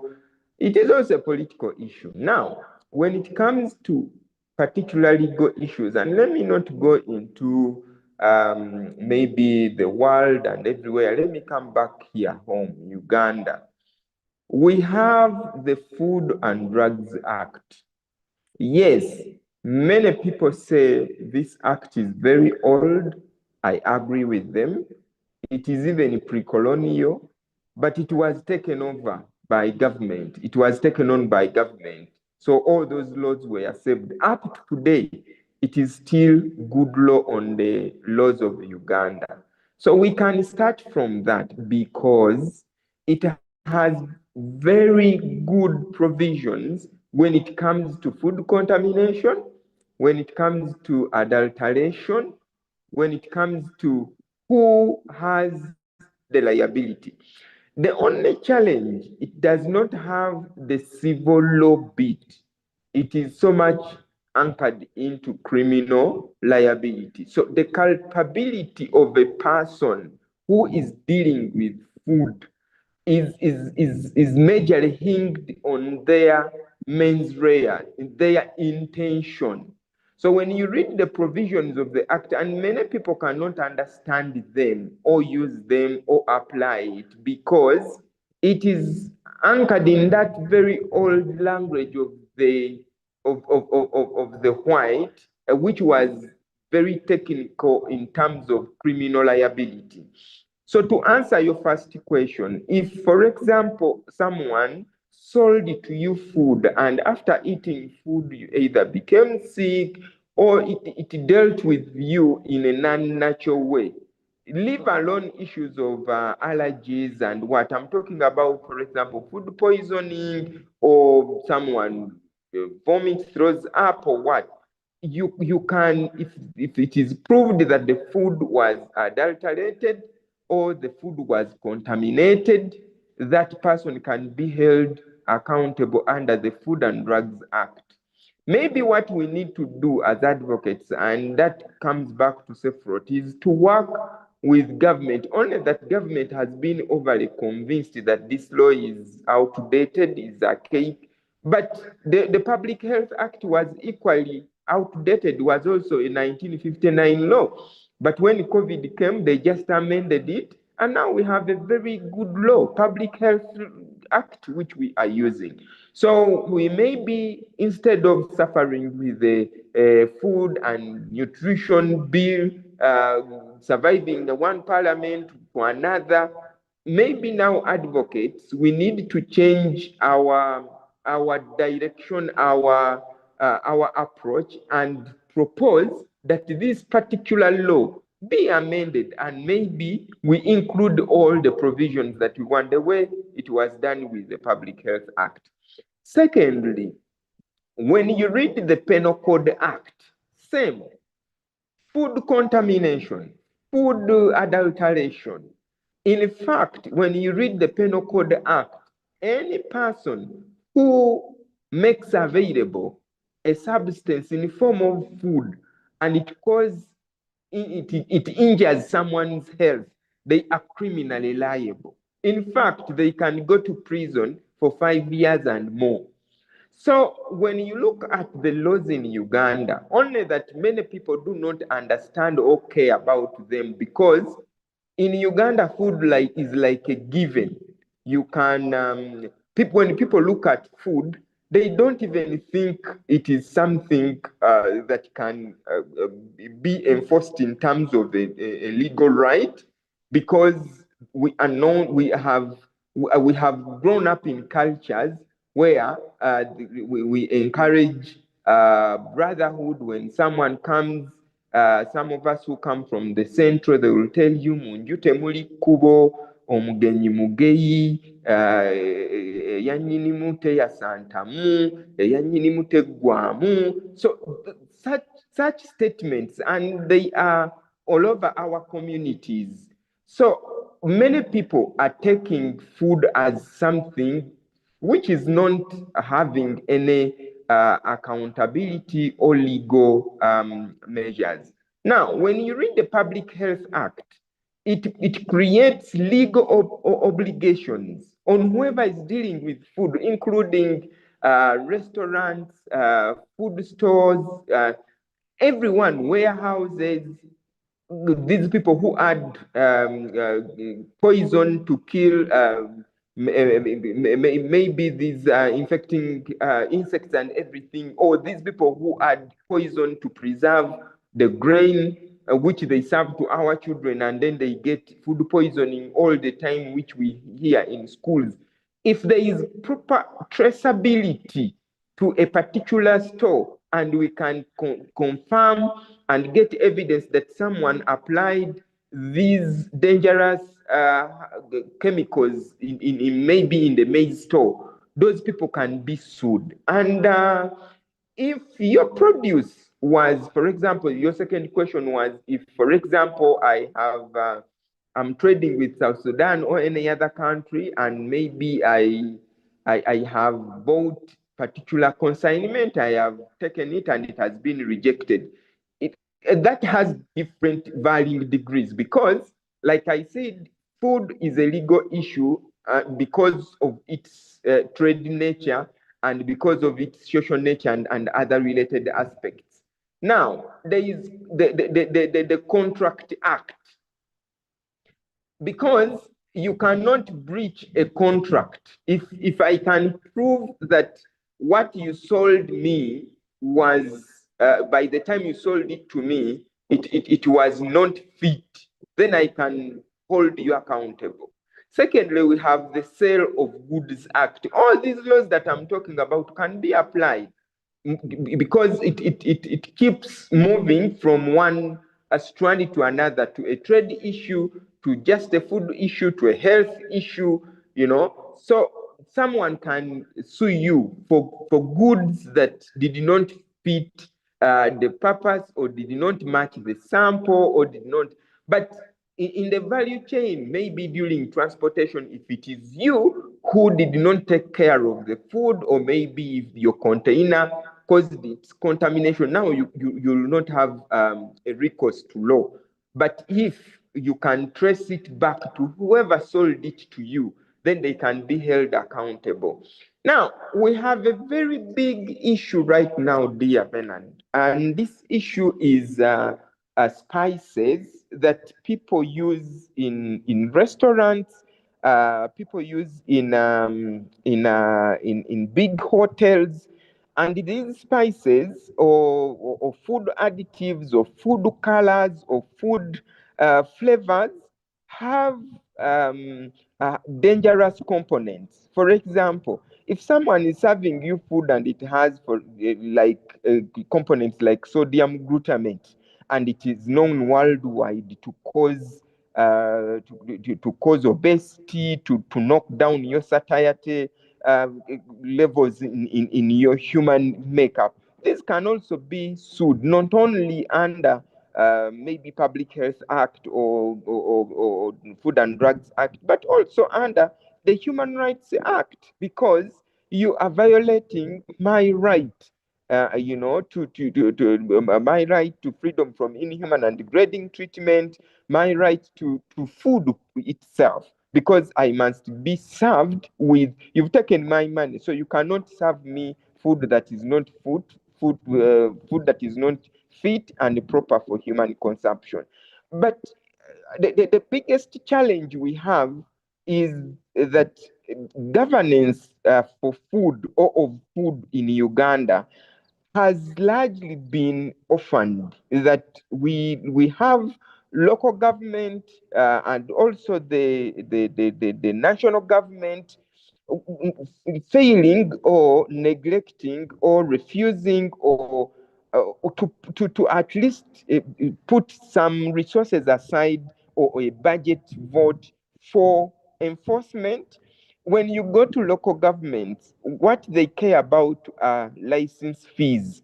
If a restaurant is opening up, they will come and you pay license fees. Sometimes they also do assessment of the people who work in the restaurant or in the hotel to make sure that maybe they are not sick, but they don't go an extra mile to come and do the kind of assessment of the food, of the soup. What they do is only limited to hygiene, looking out hygiene issues, equally important, but we want now them to go the extra step of taking particular interest in this stew that I'm going to eat. If someone is advertising that, you see, when you add this particular spice in beans, they will turn like beef. Beans are beans. Beans have never been beef. If the thing has the components that are turning an entire food into some other to mimic it to look like another thing. In those restaurants, people are adding synthetic flavors, and these are in some of the instances are carcinogens. Then when it comes to the confectionery business, you all know that if we decided today, if the government decided today to cross-check all the bread, cake, mandazi, here donuts, and to find out if they are not dangerous ingredients, including ITFAs, because these are causing cardiovascular diseases and other too many non-communicable diseases. All that is food safety issues beyond just the food poisoning and maybe hygiene issues. Many people are dying now because of non-communicable diseases which are dietary related. So if we are talking about getting away from the burden to solutions, I think one of the potent tools that we have as advocates, but also as government, are the many legal tools, laws, regulations that we have and have not been used. Today, if a health worker is advising a day one mother to use Cerelac, to use breast milk substitutes, some people are telling me, Kabanda, never mention brands. But sometimes we have no option. Such a person must be arrested immediately, because at least those regulations are available. But maybe the mother doesn't know. Maybe, the health worker has been promised some, cut off when those packages are sold. But the food they want to give to the child is dangerous and it is not safe for the baby. So all these are compounding now to cause morbidities, mortalities, and also economic loss in many families. Lastly, I would want to, I had senior colleague, Madame Agnes Chirabo, talk about human rights. We have sung this song, but sometimes people don't want to hear it anymore. When you talk about human rights, people don't want to listen. But maybe now going forward, we need to ask government and us to make sure that we hold the industry accountable. And maybe we need to mobilize, like we are doing, a lot of resources to make sure that the people get to know these facts. What I have observed, food is a very difficult phenomenon because it comes off from a very difficult angle. Food is sweet, a mere warmer. So it's very difficult for people to just drop it. And it is a pleasurable thing. It is a social aspect. So and some people also use it to show class. Ugandans are funny. They go to high-end restaurants to eat junk to prove that their social class has maybe risen up. So it's difficult, but I have seen progress. The more we enlighten the public, the more we bring these issues on board, the more many people are getting away from the unsafe food. Thank you so much. Back to you, Bernard. Thank you so much, Dr. Kabanda. Please thumbs up to Dr. Kabanda, give him flowers, give him a round of applause for sharing with us extensively. Thank you so much. In fact, Dr. Kabanda, I'm now noting that we have so many legal tools that are solutions to food safety issues. Looking at what you've shared, the Penal Code Act, the Food and Drug Act, the Public Health Act, the Contract Act, I mean, quite a lot of tools exist. And then, of course, we have hundreds of standards that exist for different products. I think we have enough legal and regulatory tools that we can actually use to advance food safety in the country. But what I see as a gap now is the issue of legal awareness. Are people even aware that these laws, regulations, standards actually exist? So I think SafeRoad could lead us in doing legal awareness to both civil society actors, but also to the consumers out there. I also guess that some of the colleagues in government do not even know that some of these tools exist. So I think we need the campaign on legal awareness of some of these things, so that if I had food and then maybe I got challenges, I should be able to run quickly and maybe report a case refreshing one of these tools. So thank you so much, Dr. Kabanda, for really sharing with us extensively. And I find this very, very helpful for us so that we speak from an informed point of view. Thank you so much, Doctor. Now, lastly, we're going to have our colleague from Kenya, Dr. Michael, is coming to share with us. Basically, I wanted him to give us a snapshot. First of all, he's a pharmacist, I think, and then he has been handling patients and especially the youth. He does quite some work in youth and environment. I think that is where his expertise or most of his work is. So I wanted you, Dr. Mungoma, to come and share with us what are you doing in Kenya to avert the food safety issues, especially with the youth. Which kind of work are you doing with the youth to make sure that, one, they have access to safer food, two, they can make informed choices of healthy and nutritious food. Welcome, Dr. Michael.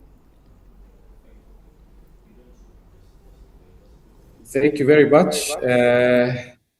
And I'm very excited to be part of this. Maybe just allow me to, just a minute. I need to present this work. Are you able to share your screen? Yes, just a minute. Thank you. All right. Yes.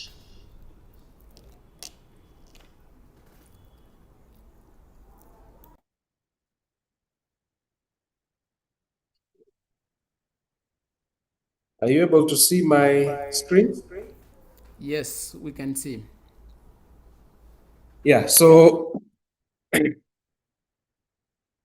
my name is Michael Mungoma. I wear many hats, but for the context that we are here, I am director of an organization, Youth Education Network. And Youth Education Network does quite a few things regarding consumers, especially young people. We work in rural communities and also in schools.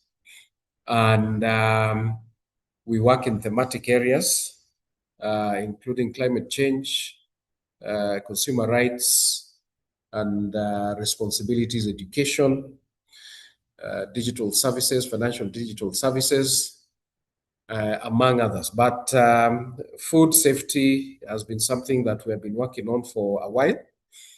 And I'm really honored to be in this forum today, just to talk about, to share a few things. Some of them have already been mentioned by the previous speakers. And I'm actually very happy that as a region, we seem to be aligned. So, from burden to solutions. If food is not safe, if something is not safe, it's not food for you, your family, and humanity. And I think that's the basis of the discussion today, that we have an obvious challenge that is there. And interestingly, last week I was able to publish something in the East African newspaper around why health industry leaders in the region should seriously confront aflatoxin. Aflatoxin seems to be a hot issue at the moment. With the increasing population between the countries in East Africa, a sharp increase in population. We also have a sharp increase in the number of people that are getting foodborne diseases, which was earlier mentioned by the first speaker. But importantly, we also have reports, especially the one for WHO 2026, the hidden crisis, that reports alarming figures, 866 million cases of foodborne illnesses every year globally. And out of that, beyond just diagnosis and illness, 1.5 are dying. Children under 5 seem to be carrying quite a bit, 33% of the global burden. And it is a matter that really requires concerted efforts. Foodborne diseases, they are not inevitable. They are preventable largely, but with the right data, we need data, reliable, the right policies, and the right partnerships. Coming from civil society, really partnerships is where the strength is. And that is where we come together and really confront the right people, which are regulators, government. And the confrontation here should not be looked at in terms of fighting, but it's coming together and looking for solutions because it affects everyone at the end of the day as a consumer. So there are 25,000 plus data points from thousands of studies worldwide. And it covers over 31 hazards, some that have been mentioned, including heavy metals, arsenic, lead, that can be found in not only plant foods, but we're also talking about animal foods like fish.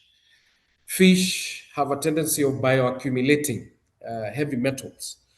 And in regions where there are water bodies in our own regions in East Africa, where there's a lot of promotion of rivers and ponds and water bodies that can provide fish inside the country, this is also a challenge.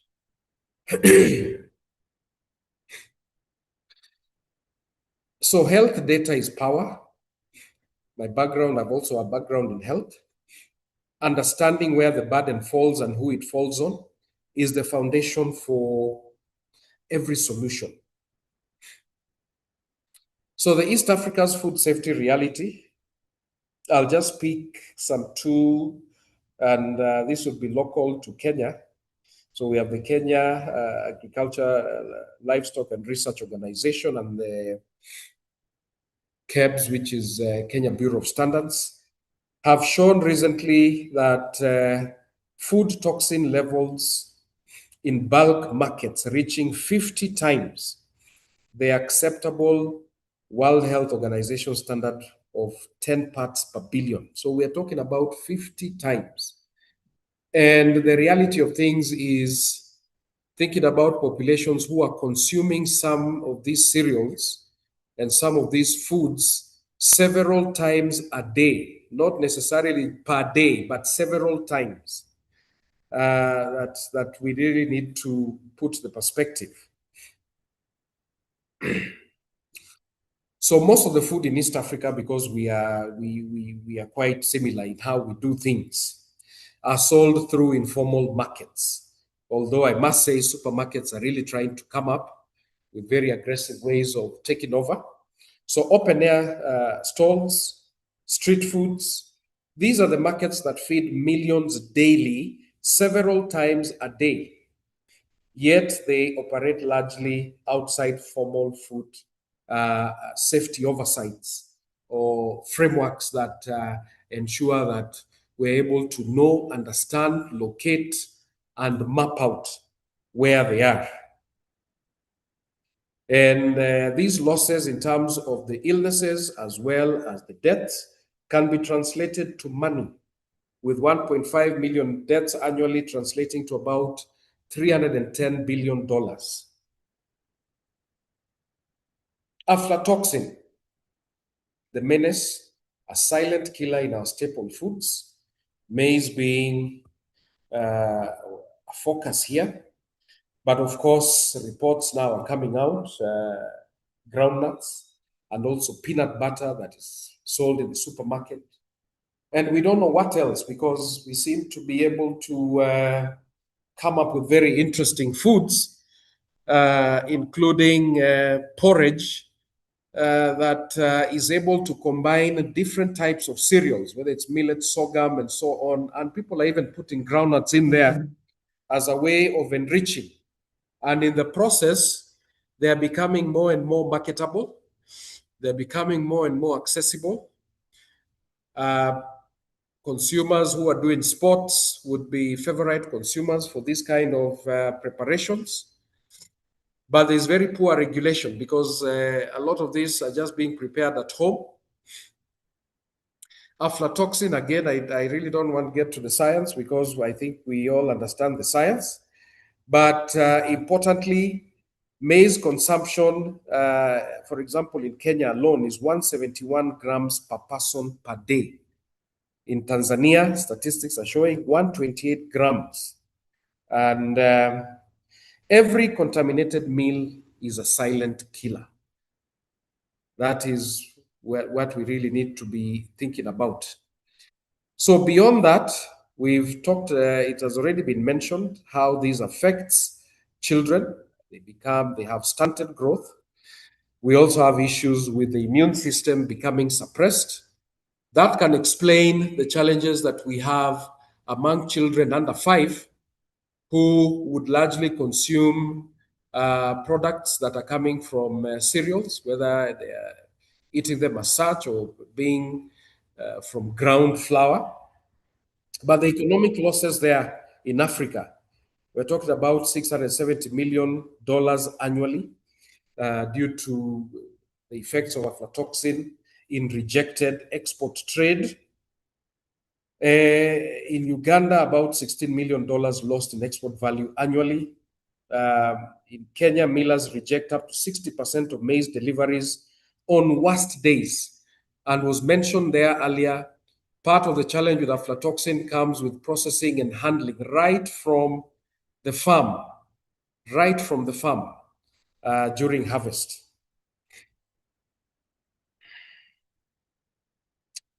So, the gap between policy and reality that is costing lives. The result of it, food safety architecture is fragmented, siloed. There are multiple agencies. There are several people controlling different things, including even in a county or in a town, you'd find different bodies regulating different things, yet still in the food sector.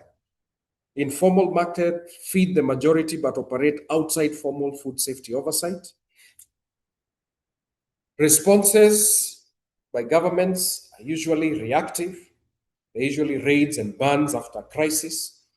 And then once the headlines go away, then everything goes back to normal.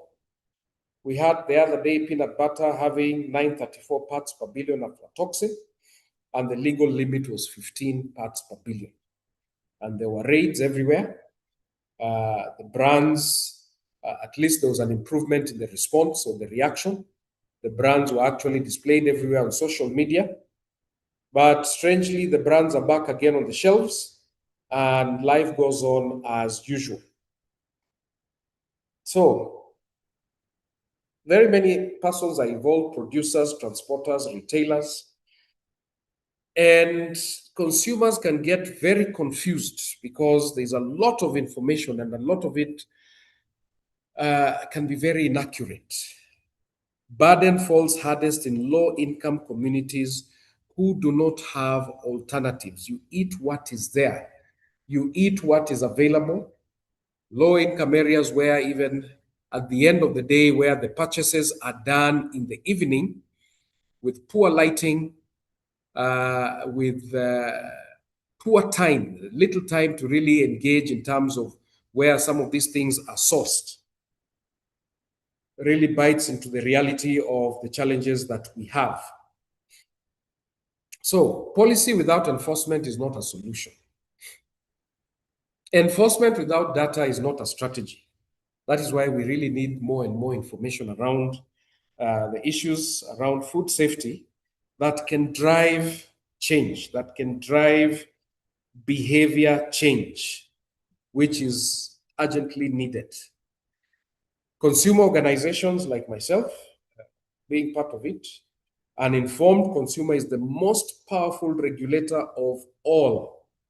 How do we empower consumers so that they fully and clearly understand what we are saying, the consequences? Because even for a common person to talk about cancer, sometimes they would rather just throw the whole thing into a religious institution to deal with it, not even a medical institution.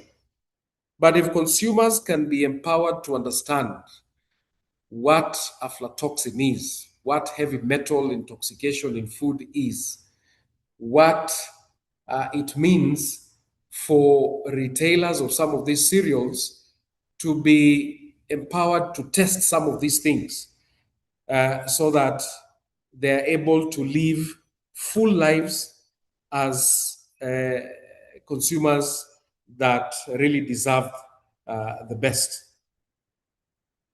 Partnerships will deliver life.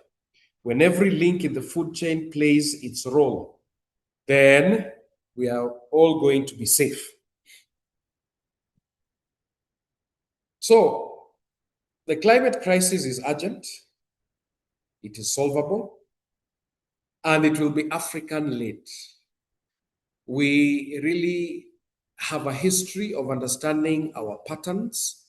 We have a history of understanding how our vegetation is dispersed.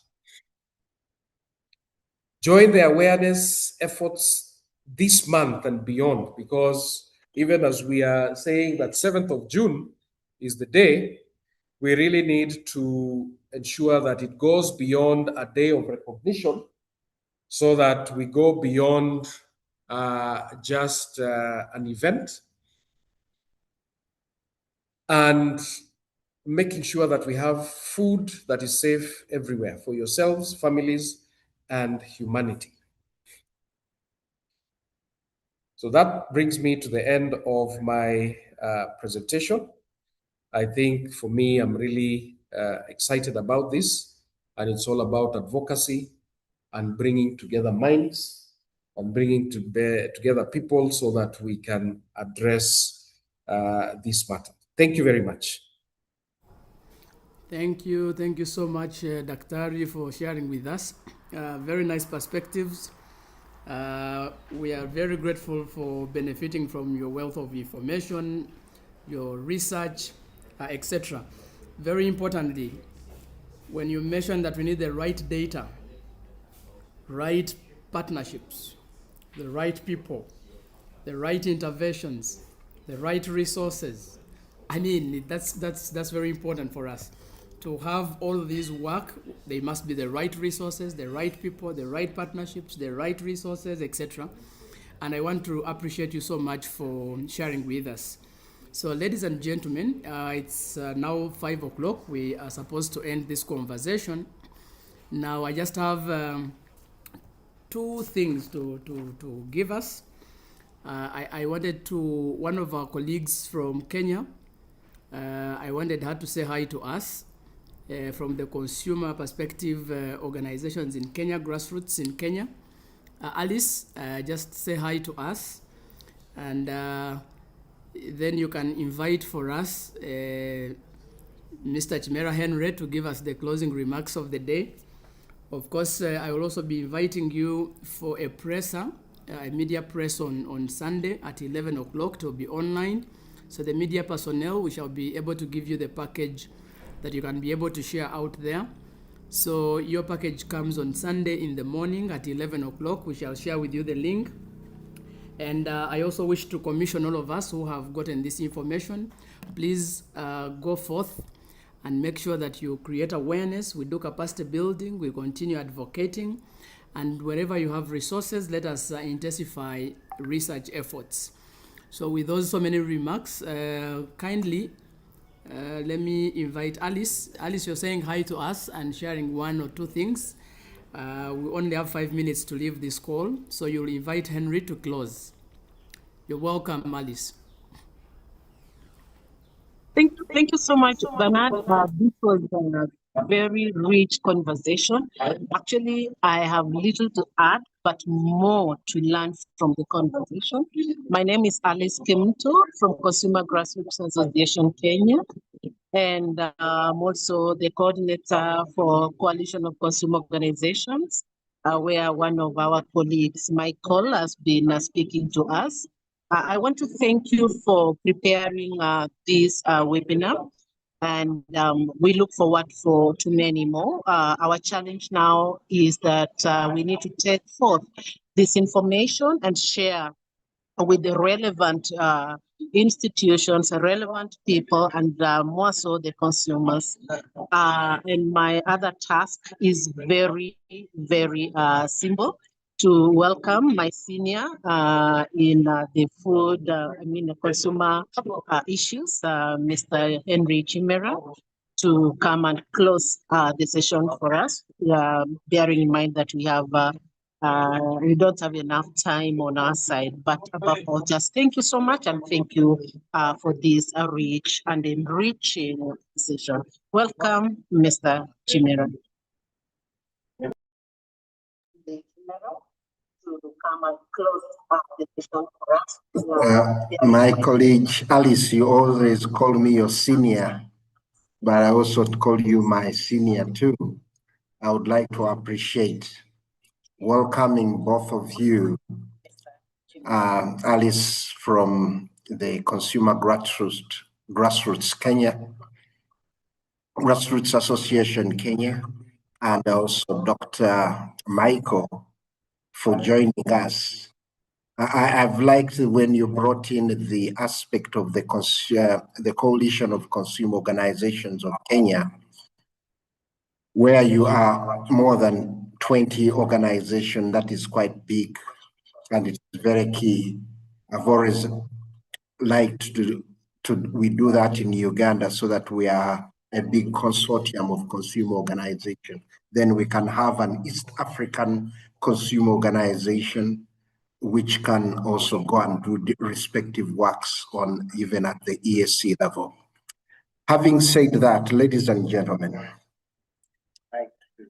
I would like to close today's session by thanking you all. The different organizations that have come together.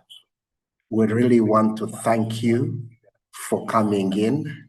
And those that have been online, or those who are online, not that have been, but those online watching us live, but you have not only watched, you have also brought in very solid, grounded comments. I would like to thank you. Using the same breath like everybody, I thank you for putting off more than 3 hours to come and join in this national awareness, food safety awareness initiative, which is going to be a month-long initiative rolled out through partnerships. I would like to say that partnerships deliver life, and life delivers partnerships. The live activity that we have had today, the awareness, the sharings of research, the sharings of capacity building, and more tools for governance have really made us glue together. We are going to speak to different stakeholders that have not been in our midst from a more informed perspective. We work in different spheres in the ecosystem of food, the food environment.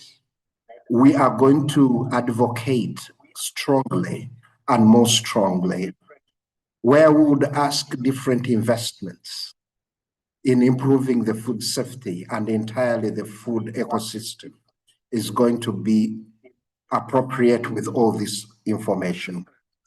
Further, I find that whatever is disturbing us in Uganda, whatever challenge we have, our colleagues in Kenya do face it. Our colleagues in Tanzania, Rwanda, Burundi, DRC, South Sudan, and Somalia as the ESC find that they really have the same challenges. So where we would need to do a concerted advocacy, asking our member states to invest seriously in food safety. I don't dispute that food safety is everyone's responsibility. But what I dispute is getting the vulnerable consumers, the unknowledgeable consumers, to ask them to be responsible for their food safety at one angle. But there is an important angle where the consumers are not knowledgeable, where they are not in position to authenticate the quality of the food, and all their trust is in the duty bearers. So this is where I continuously pray that the duty bearers who are obligated to certify, inspect, do surveillance, withdraw, should safeguard the vulnerable consumers. Those of us who are knowledgeable, we support by raising our voices so that those that have got the power, the competent authorities with authority, come and withdraw, check the anomalies, and address what is affecting the majority of the consumers. So food brings us together. So its safety is very key. And if we can't invest in what keeps us alive, then why are we there as nations? If we can regulate and put mechanisms in aviation, if we can put mechanisms with drugs or medicines, why can't we put effective mechanisms for food safety and safeguard the majority? If we can have safeguards for fuel, petroleum products, and they are affected, why aren't the mechanisms, the frameworks, requisite investment with regards to safeguarding the citizens and with regards to the food they eat is not in place? So let's continue doing a lot of advocacy, colleagues, through partnerships to deliver the theme of this year, food from burden to solutions, invest in those solutions so that we have got safe food everywhere. So let's not only end today like all it was said, let's use these solutions to amplify investment in them, to safeguard consumers, to increase productivity, well-being of all the citizens in the country. Thank you very much for this. And like it was earlier said, we are going to have a webinar, a press conference on Sunday, the 7th. Then we'll be having other X spaces on the food, and we'll also be having a physical engagement in the near future. Don't fail to look out some of the partners during the expo, the POESA Expo, which is starting on Sunday. let's all be there and we continue being ambassadors of food safety. Thank you for joining, all colleagues, and we look forward to being with you continuously and we continue advocating. Thank you very much. Thank you, Henry, and thank you for closing the session. Ladies and gentlemen, thank you for your active participation online. I've seen so many comments. I've seen some people on YouTube. Glad to have you all, and we wish you the very best of the evening and the best of the weekend. Please, we catch up again on Sunday for those who will manage to be here, especially the media personnel, and then the rest of us, we shall keep meeting in the subsequent activities, in other webinars, in next spaces, etc. But the message is, please, let's go back home and we try as much as we can to sensitize our people, build their capacity, continue their advocacy, and we continue doing research so that we can inform all our interventions. For our esteemed presenters, you guys have been so nice. Thank you so much for your participation, for your time, for sharing with us, and for accepting to be with us. At Food Safety Coalition, we shall keep welcoming all of you, and of course to all our partners with whom we have been organizing this session. We want to thank you guys for putting everything together and ensuring that this webinar happens. Kudos to all of you, and have a very blessed evening and a very blessed weekend.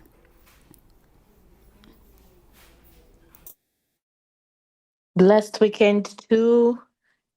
Thank you. Blessed weekend too. Thank you. Bye-bye. Thank you very much. Thank you, Prof. Bye. Thank you.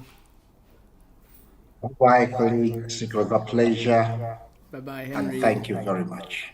Thank you, Henry, for joining. Bye-bye. Bye-bye. Bye-bye, dear. See you. All right, dear. See you, Thank you. Gladys. Blessed weekend. Thank you for organizing. You're welcome. Thank you for being around. Thank you very much, Maria Peram. And we look forward.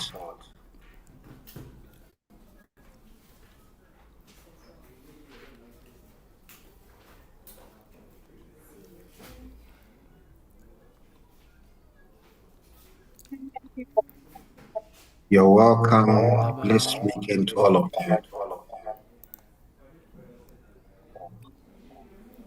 Thank you, Miss Agnes, for being around. Thank you, Eria, for being with us. Thank you, Carol.